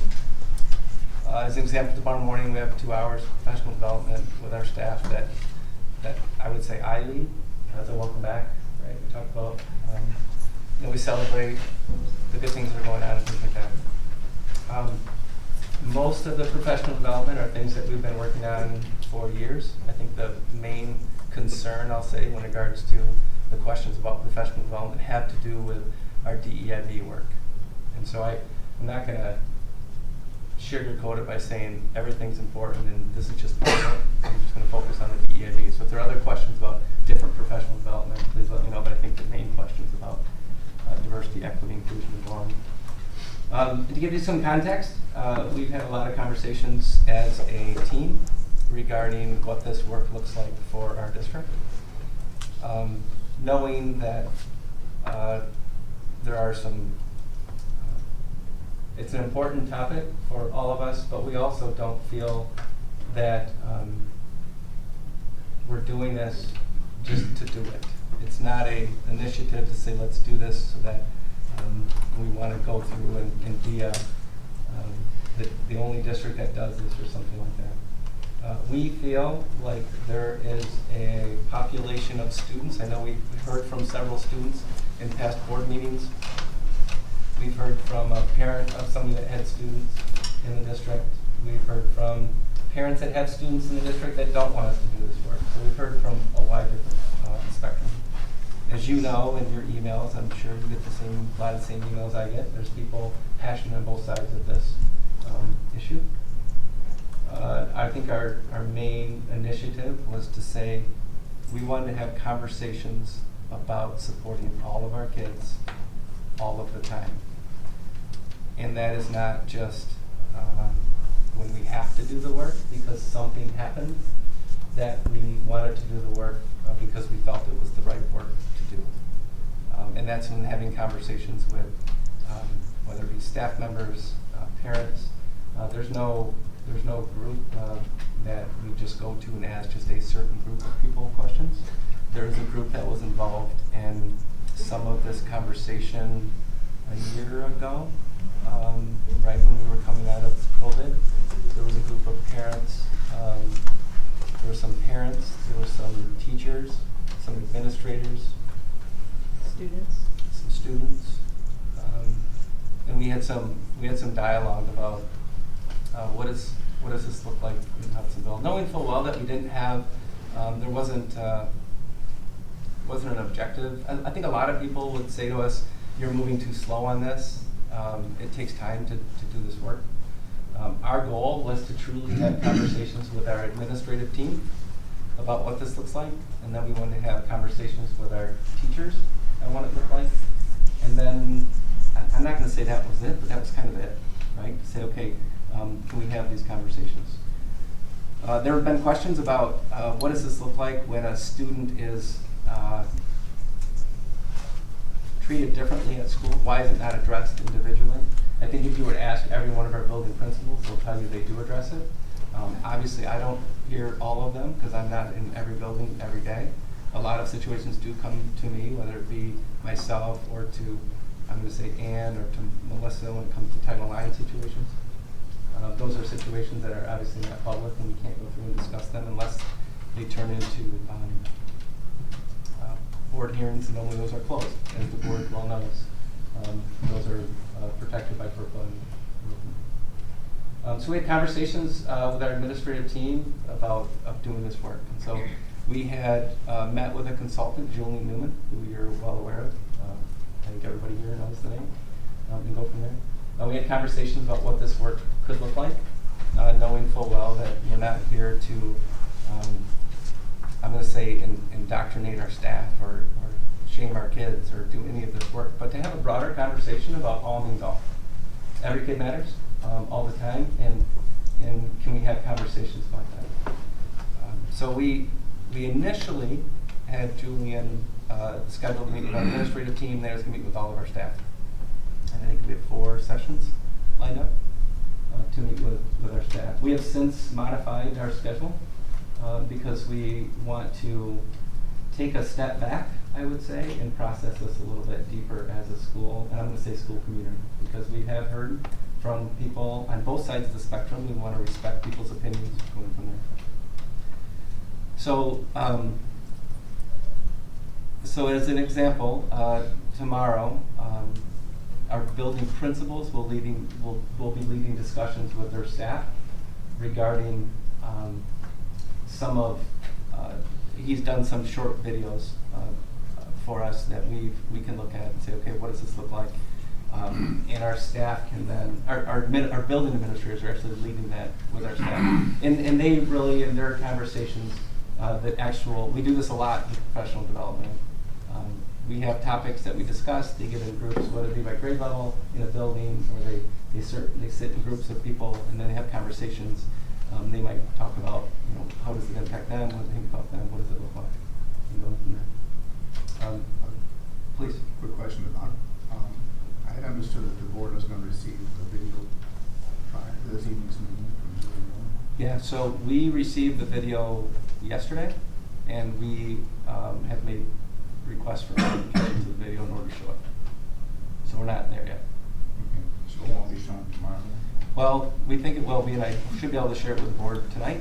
If you'd like me to put it on, I think we can. I don't know if you have the complete context. If it's done, did you? I have the iteration that was shared yesterday. Do you have the times? Do you have the handout? Yeah. Can you give me a copy?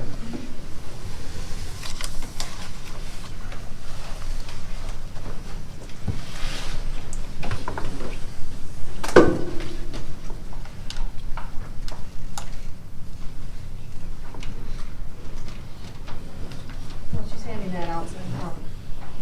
Doug, I know we had talked briefly about some of the documents that were produced under FOIA. Yeah.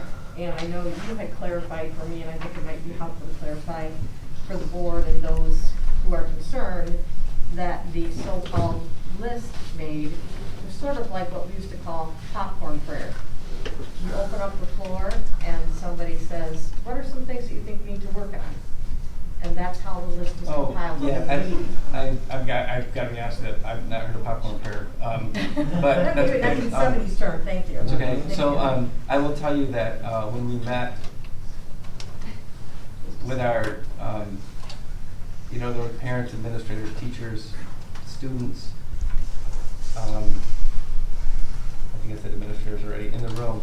We did an exercise of just talk about what you think of Hudsonville's past, what you think Hudsonville is now, and what you think you want to see Hudsonville in the future. And it was just, you take sticky notes and you put them on both board and just get people's perspective.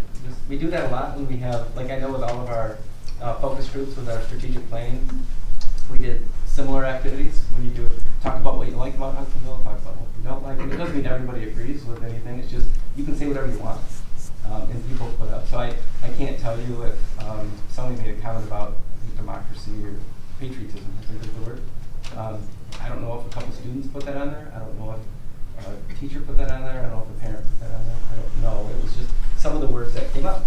I'm not saying I agree with all the terms. They weren't my terms. But we're also respectful of people that wanted to express how they felt, right, wrong, or indifferent. So that's where the list came from. And it was just why it was shared. It was just context to what a group, and I'm not saying the group is representative of Hudsonville. It was, but I'm not saying that they represent everybody's opinion. Because we met with a group of parents, administrators, teachers, and started this dialogue. It was kind of a DEIB group that we had started coming out of the pandemic a year ago. I have no idea who's on that. How were they selected? How many people are on the committee? How were they selected? Yeah, I'm thinking of how many. So a lot of them, I would say, were people that had reached out and said, we'd like to be involved in this conversation. I think there was a group, I would say that there was a group from the Voices of Hudsonville that had reached out and asked, and we said we would like to start this work. We started with administrators. We had asked them who would want to be involved. We had a couple of administrators that asked if they could.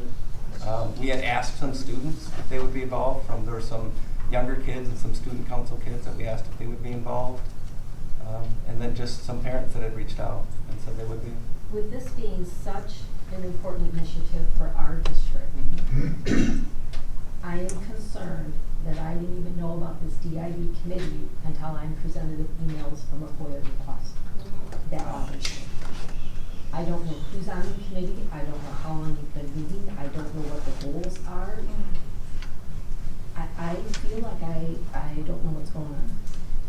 And I understand and I want to thank everyone who's been coming to board meetings since April. And I apologize that so many of you had to stand for so many of the board meetings when we had avenues where you could at least sit comfortably. As I've listened to everyone and I've received a ton of emails from both sides, I think I can honestly say we all have the same goal. We want all the kids to feel safe. or for them all to feel included and valued. How do we do that? Now, I see a DEIB committee being a great avenue, but we have to have representation from all sides included on this committee. I don't even know about the committee. So how do we get there? And to me, that's the conversation we need to be having. I give kudos to Mark Davis for asking about the agenda, because I left vacation to come to this meeting for an agenda that's not the one that was presented here tonight. So I think we have some work to do, because I think there needs to be a compromise. Compromise is hard. Let me tell you, I team teach at Grand Valley. Compromise is hard. But to move forward, there's going to have to be some compromises.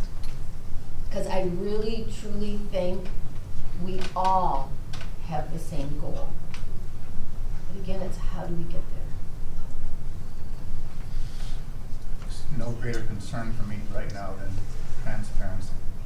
And I'm deeply troubled that we had a changed agenda and I didn't know about it. I'm deeply troubled that we were going to be given a video to see today to review for tonight. And I get a handout here and it's going to be presented tomorrow without us even seeing it. Deeply disruptive. I have asked to review materials. I've been told there are none. Yet I find out through the FOIA request that on April 28th, it talks about 4 modules and a description of each.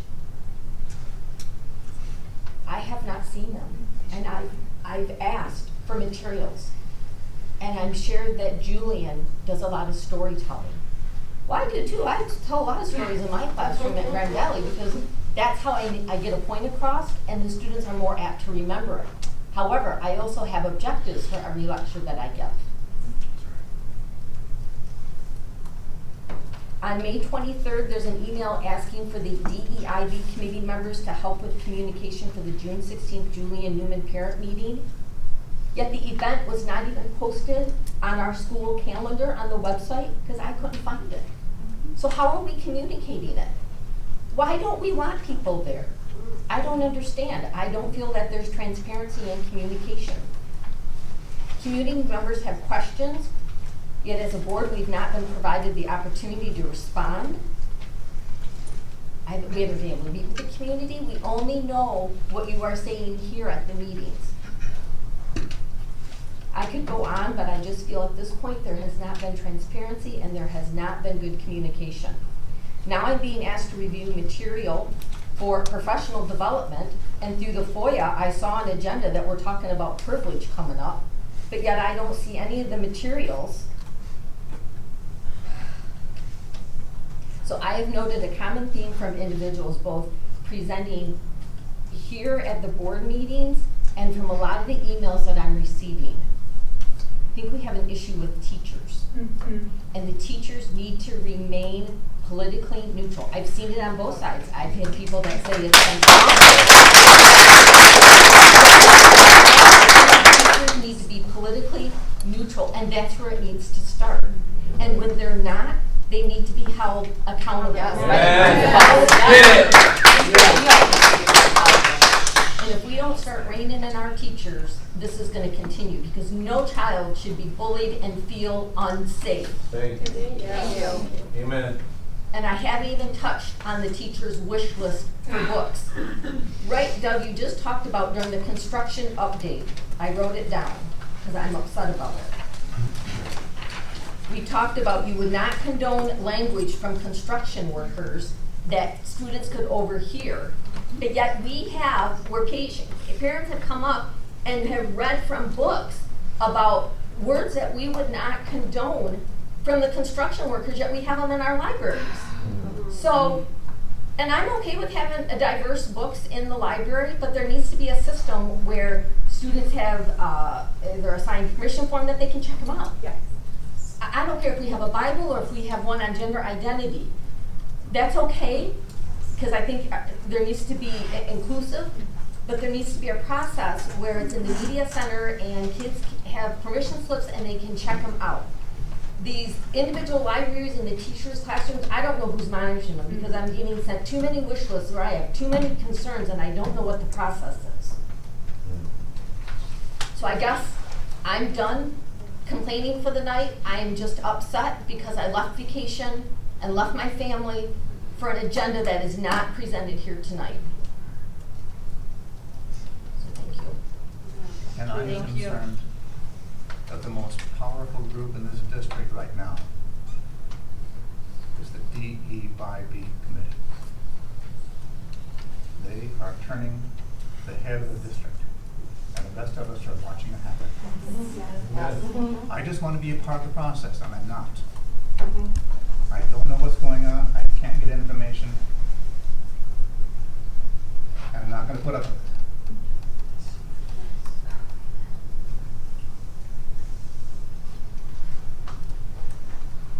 That's all I have to say. That's not all I have to say, that's all I'm going to say.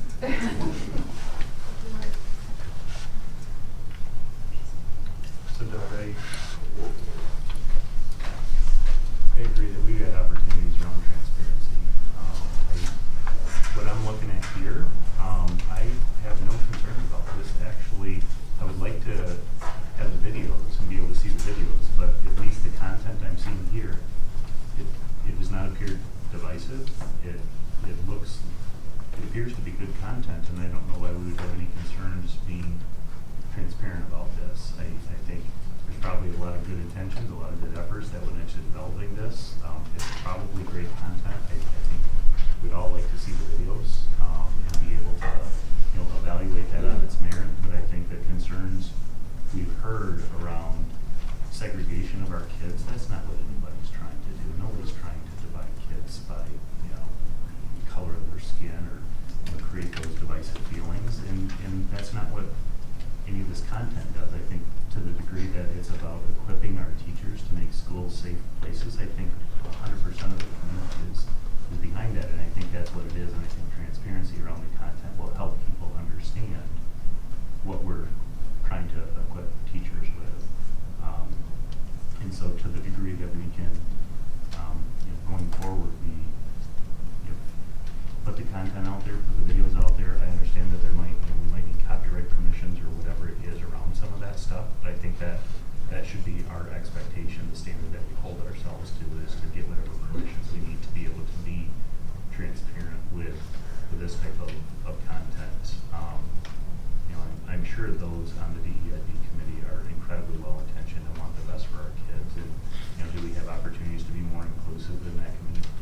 Perhaps. I don't know who all the representatives are either, and I think that's an opportunity for us to evaluate and see can we be more inclusive in regards to how we get folks on that committee. But I think it is going to be important as far as how do we determine where we go from here and how do we do the right things for our teachers and our kids, because what I'm seeing here actually looks good. I think some of the follow-up questions I might have is with any training, I think the question is what is the intended goal of the training and how are we going to measure the effectiveness of the training? And I'd love to hear about, maybe we're not getting effectiveness out of a single training, but ultimately whatever we're investing in terms of professional development, we want to get some type of outcome from that, and how will we measure that? Perhaps comparator, put in comparison, is what we do with sex education curriculum. And now a lot of that's driven by the state, if I recall, right, in terms of how the curriculum is established and reviewed and the committee that supports it and so on and so on. But it's very, at least I take that to be quite a transparent and informed process that we talked about a couple of times. We reviewed a couple of times.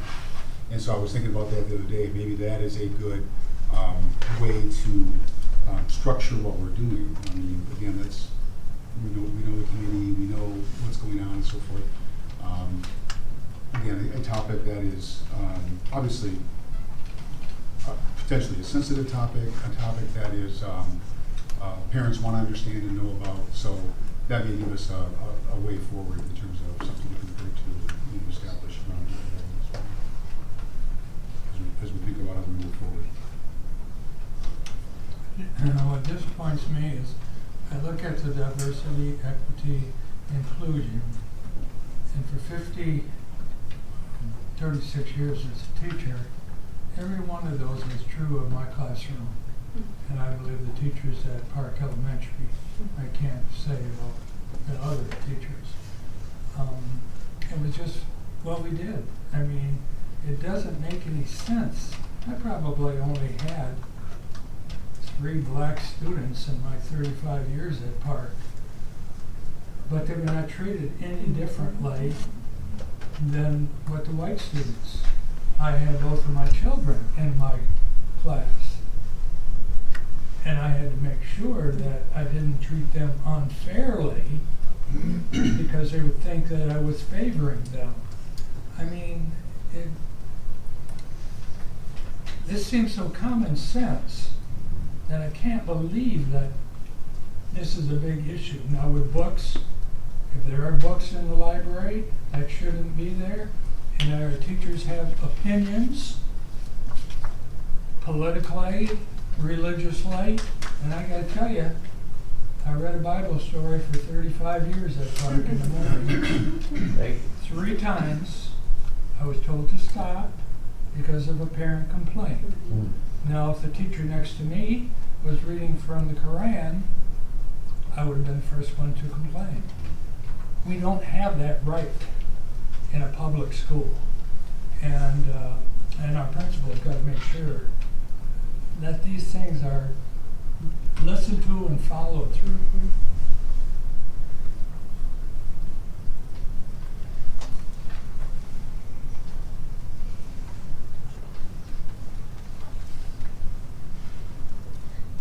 Other comments from the board? Maybe one system. Yeah, we often create committees to do different things at school. And I believe, because we started discussing this topic over a year ago as a board, and our intent to make sure every student feels safe was really the driving intent behind everything we did in regards to this. And like a lot of committees, I have no idea who are on certain committees. We commissioned it to happen. We trust our administrators to put it together. This one has become such a political hot topic across the nation. It's drawn extra attention that we normally wouldn't for many of the types of topics that committees are put together for, which unfortunately I think everybody's heart in here has been repeated several times is headed towards the same thing. We want to see that each child in the district has the same opportunity to learn and equally feels safe, even if they're different, no matter which way they're different in this school system. So unfortunately, I think with all of the attention that has happened, it has maybe driven us in behavior a little different than we would react normally. Even being able to discuss things like we normally would as a board has sometimes not been possible, just because we like to have pretty open and bantering conversation. And it's hard to do that in a highly public setting without having something you said gets misinterpreted. Because a lot of us like to explore the what ifs or the scenarios of the situation. And sometimes doing that might be misinterpreted as support of an idea. So I find that the whole situation has drawn us to approach things differently than we normally would.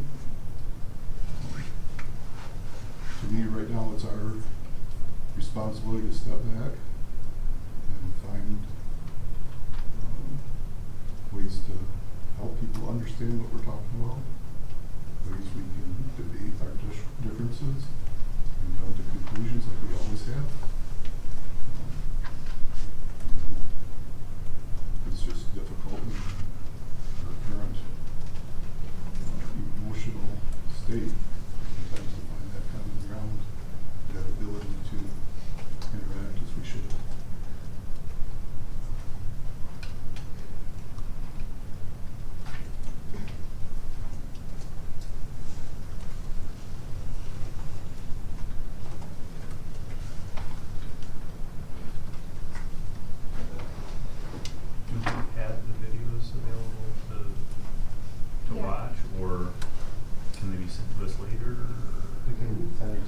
problem is we can't, they're not our property. So, You pay for doing it? so in a way that would allow us to, I mean, there's nothing, it's not our property. I mean, it's a, I can't, But did you can't you just pay like, for I it? can't show it, I can't pick a movie up and show it to you without permission. We can show it, we can send it, we could actually play it, but my concern is if it's recorded by somebody else and played online, it's not my property. I mean, otherwise I would show it to you right now. I'm with Chad that as I look through the information that's presented for tomorrow, there's, this is pretty, I'm not concerned with the content, with the words that I'm reading on pages. The video is the missing piece. Do we pause on videos tomorrow and we talk about, have a conversation on the content, but pause on the videos and just not go there tomorrow. If we can't see them to something that the board, which I'm hearing the board had desired to do and they expect us to do. Thought, put it down on the table, thoughts. Again, we're not taking a vote on that, we're having discussions, so thoughts, comments. As a way to move us forward here. I've had very deep concerns about Julian Newman, not because I've done a lot of research on it, but just simply from the one meeting I've had with him and the one time I heard him in the public meeting. I would be concerned about the video being shown without the board knowing what's being in it. I have not met Julian Newman. I was only present at the parent meeting, but I have done my research and I as well have concerns. Okay, I fully support that we need to do some things with diversity. I just don't know if Julian Newman is the right person to help us. It just seems to be creating a lot of division in our community. So do we take a step back? We paid him a lot of money. I agree what looks on printing here looks okay, but having listened to some of his podcasts, the first 25 minutes I thought were great. And then I was like, oh, no. So I don't know if Julian's the right fit for our district. And correct me if I'm wrong, Dr. Banajek, the words, this slides are principal-led discussions, correct? Did I understand that correctly? Okay. So Julian was the videos, the slides are principal-led. All right. Yeah, and I certainly appreciate that pivot was made, that the conversations were principal-led. I certainly acknowledge and have heard the concerns on Julian. I've been sent a lot of content. But my response has always been, I would like to see content before rendering judgment on the value of that content in our district. I think anybody and everybody can be subject to character assassination of some kind, and maybe it's warranted and maybe it's not, but to me what's more important is the content that we have, wherever that content is. So to the degree that we can, these slides look good, nothing objectionable in here. I think I would hope and expect that probably we would see the same thing in the videos, but I think it is important to see the videos. So I think I'm hearing a consensus on the board that we pause on the videos for tomorrow, that this remains principal-led activity, and we go in that direction tomorrow. Now, we should talk about August 23 and August 24. We should take that. That is teacher professional development, as I recall. And can you speak to the plan, what was planned for that teacher professional development? Yeah, it was 2 half days. 1 half day was elementary, the next day was second. Okay.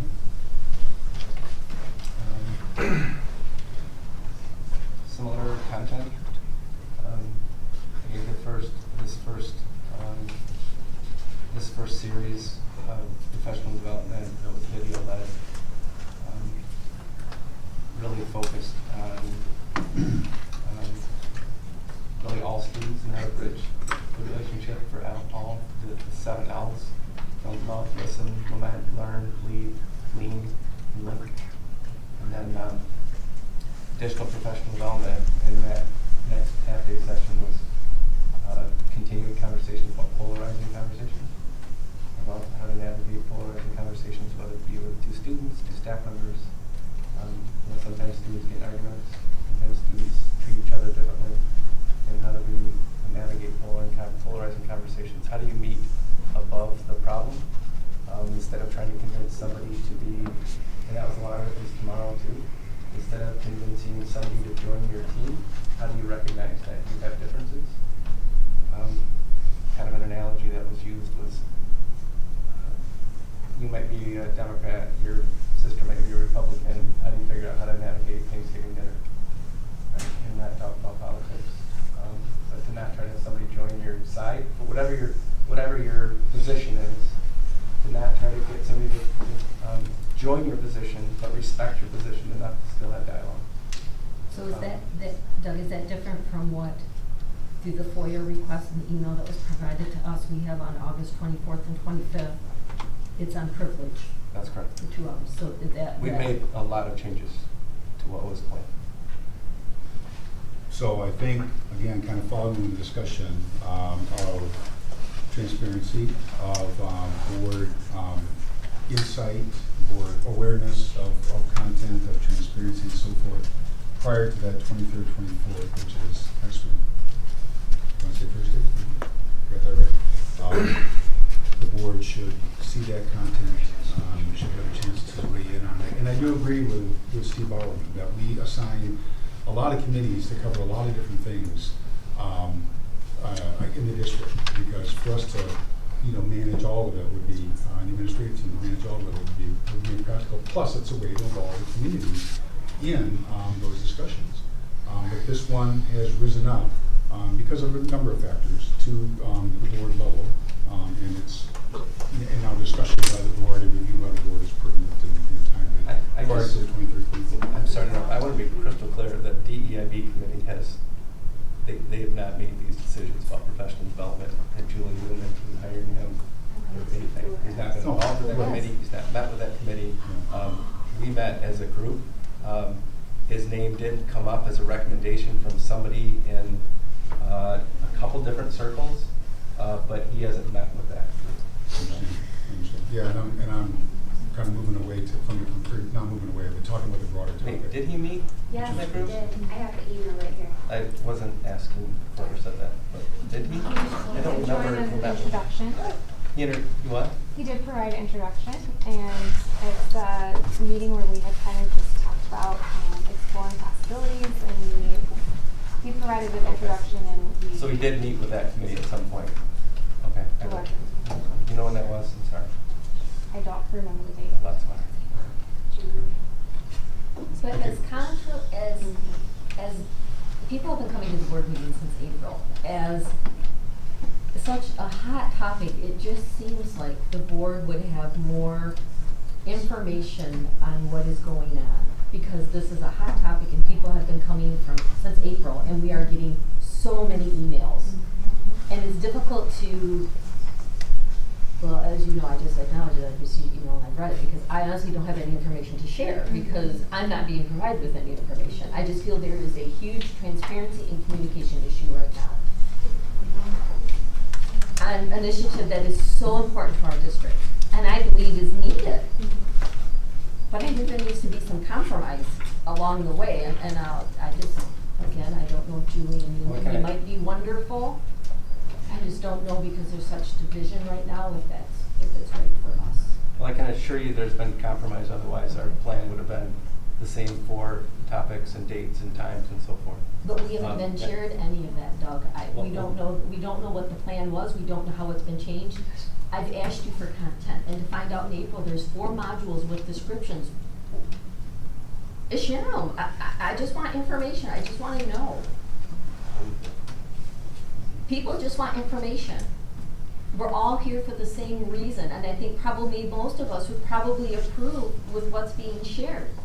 But when you're not sharing anything, the rumor mill starts, and we're at where we're at today, I believe. because no one knows. I think maybe a small group knows, but. And Barb, although I respect your opinion and I greatly appreciate you,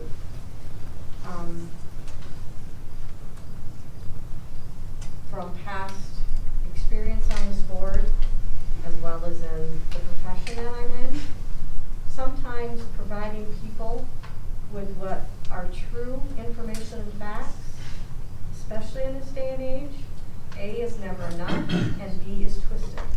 So although I agree, you're so rude. Yeah, right.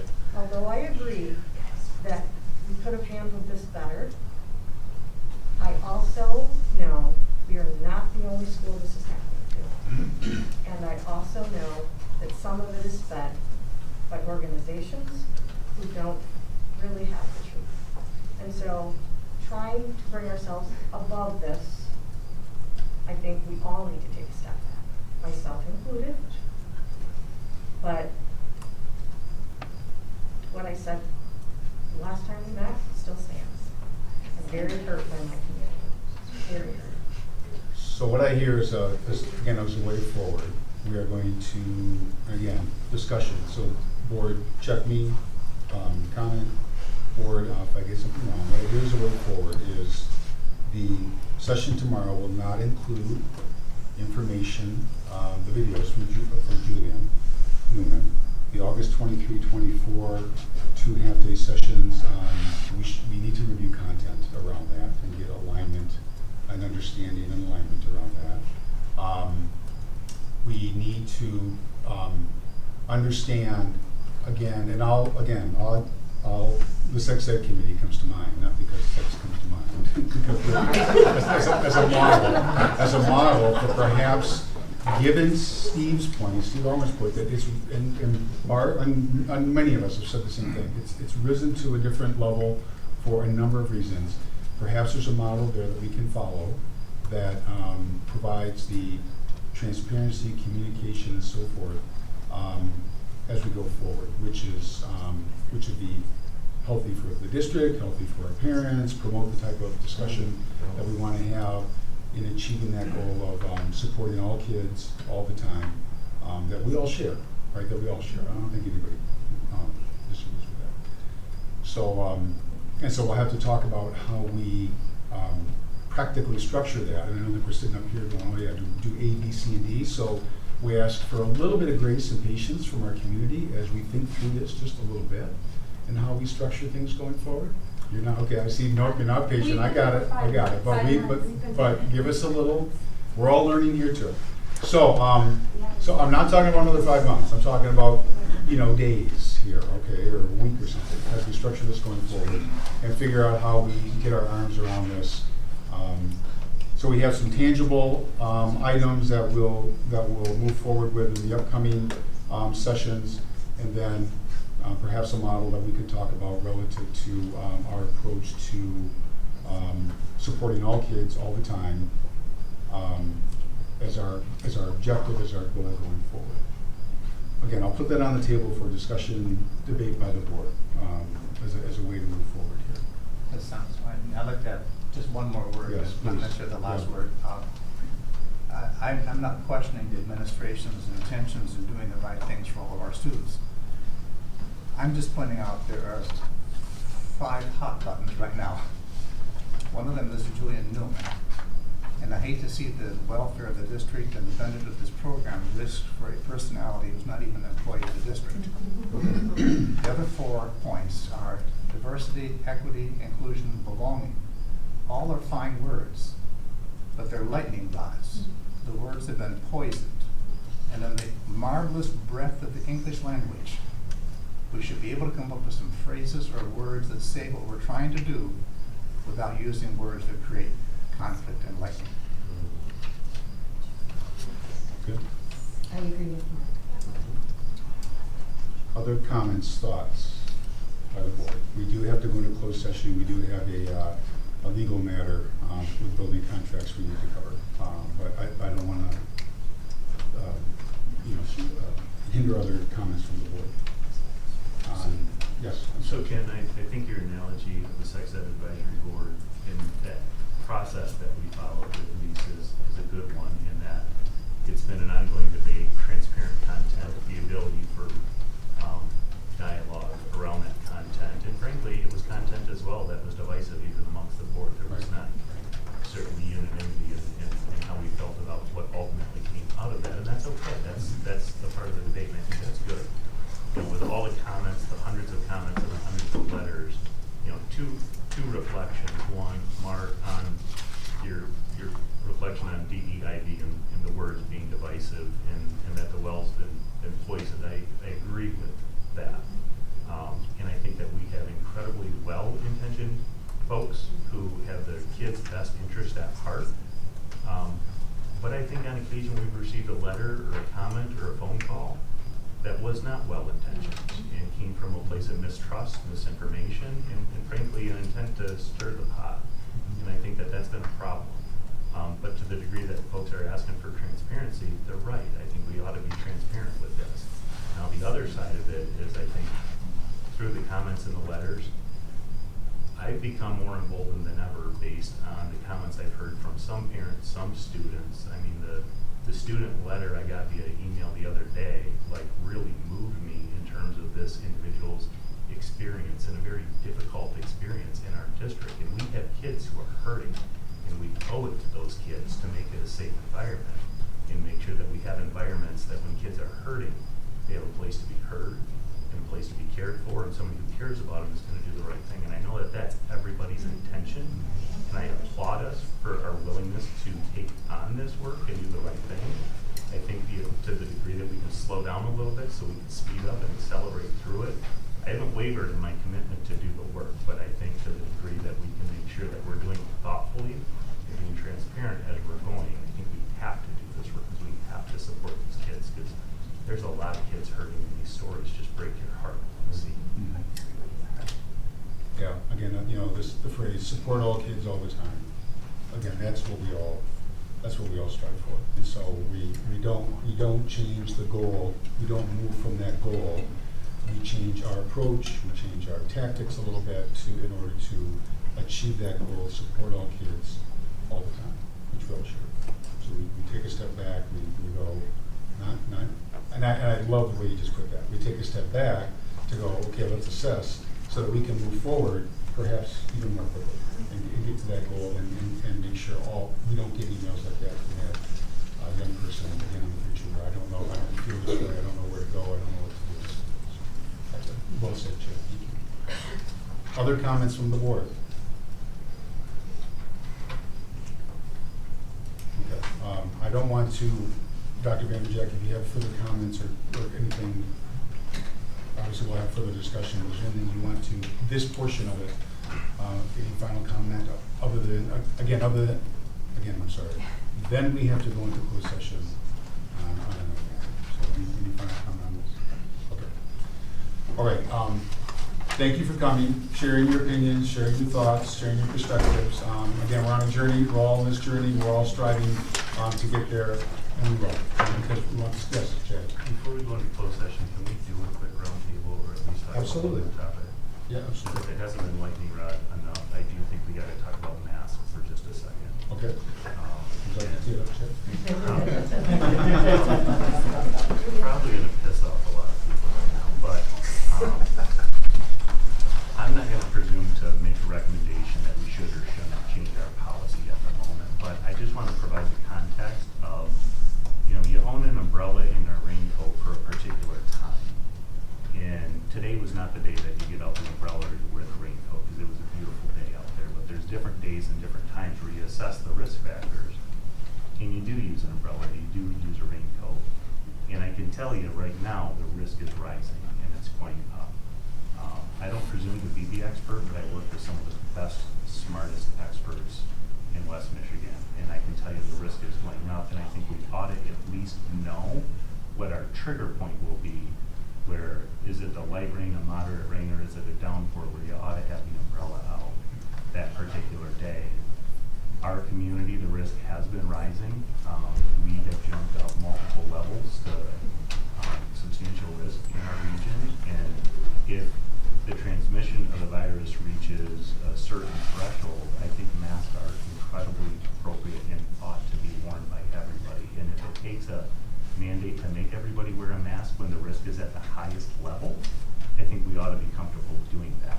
And then taking away the mandate as soon as the risk drops below that particular level. So I know you guys talked with the health department. I hope that the health department and their advising against that, for that is, you know, helping to determine what those thresholds and targets ought to be. But my concern right now is we're very much on the upswing of an escalation in our community. We don't know how high this one's going to go.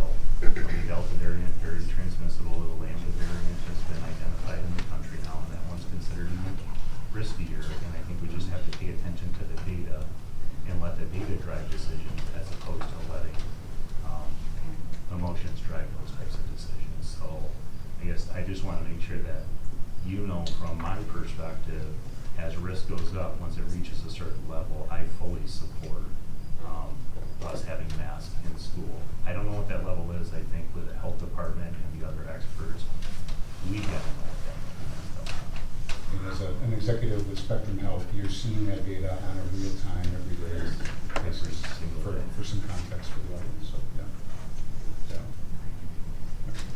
Yes. Okay. Did you have a comment? Yeah, and Thank you, Chair. thank you, Chad. I agree with you on that.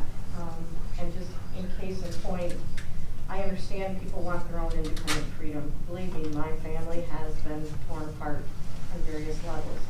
But you know why I'm wearing a mask today? It's not for me. It's for all of you, because I'm not feeling well. And I should be home. And I can tell you, if my droplet reached you, you might feel differently. I don't know what I have, could be allergies. But I'm saying that just like anything else, the more barriers that are available, the safer the other person is, not just you. So remember the other person beside yourself. Thanks, Tom. Mark, any comment? Steve, any further comment? Chad, I've always appreciated your perspective. I think it's been valuable having you here on the board and providing us with data that a lot of people don't get to see.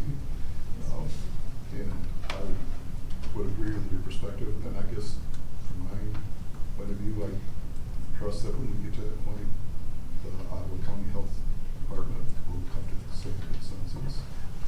If we were to see the situation differently than them, then I think we have to sit down and talk with them.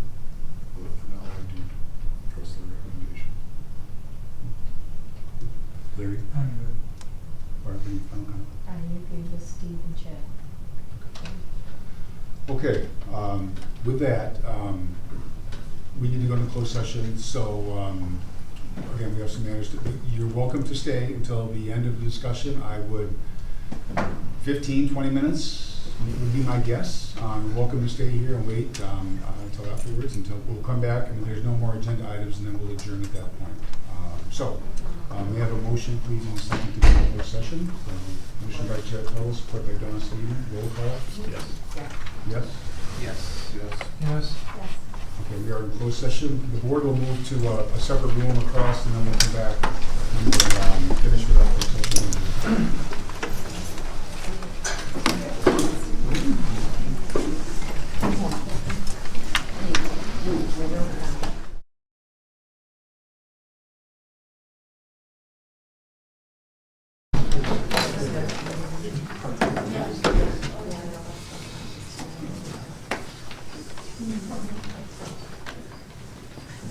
Scene 2. We're in a bathroom break here, so bear with us here a moment. Is this my good side?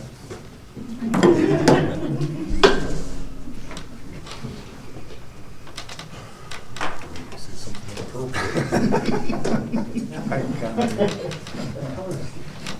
There is no good side.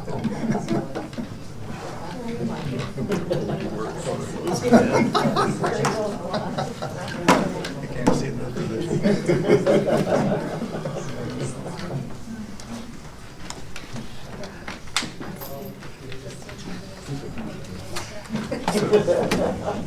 Larry, you can chit chat afterwards. Everybody's tired here. are, they're former students. I know they are. You act like you're running for election. But I'm not. I know. Okay. One more time a board roundtable and then we'll adjourn. Chad, anything else you want to add? Comment? Just, I had a chance, I'm sorry, I was late, I was at my daughter's open house for 6th grade over at Baldwin Middle.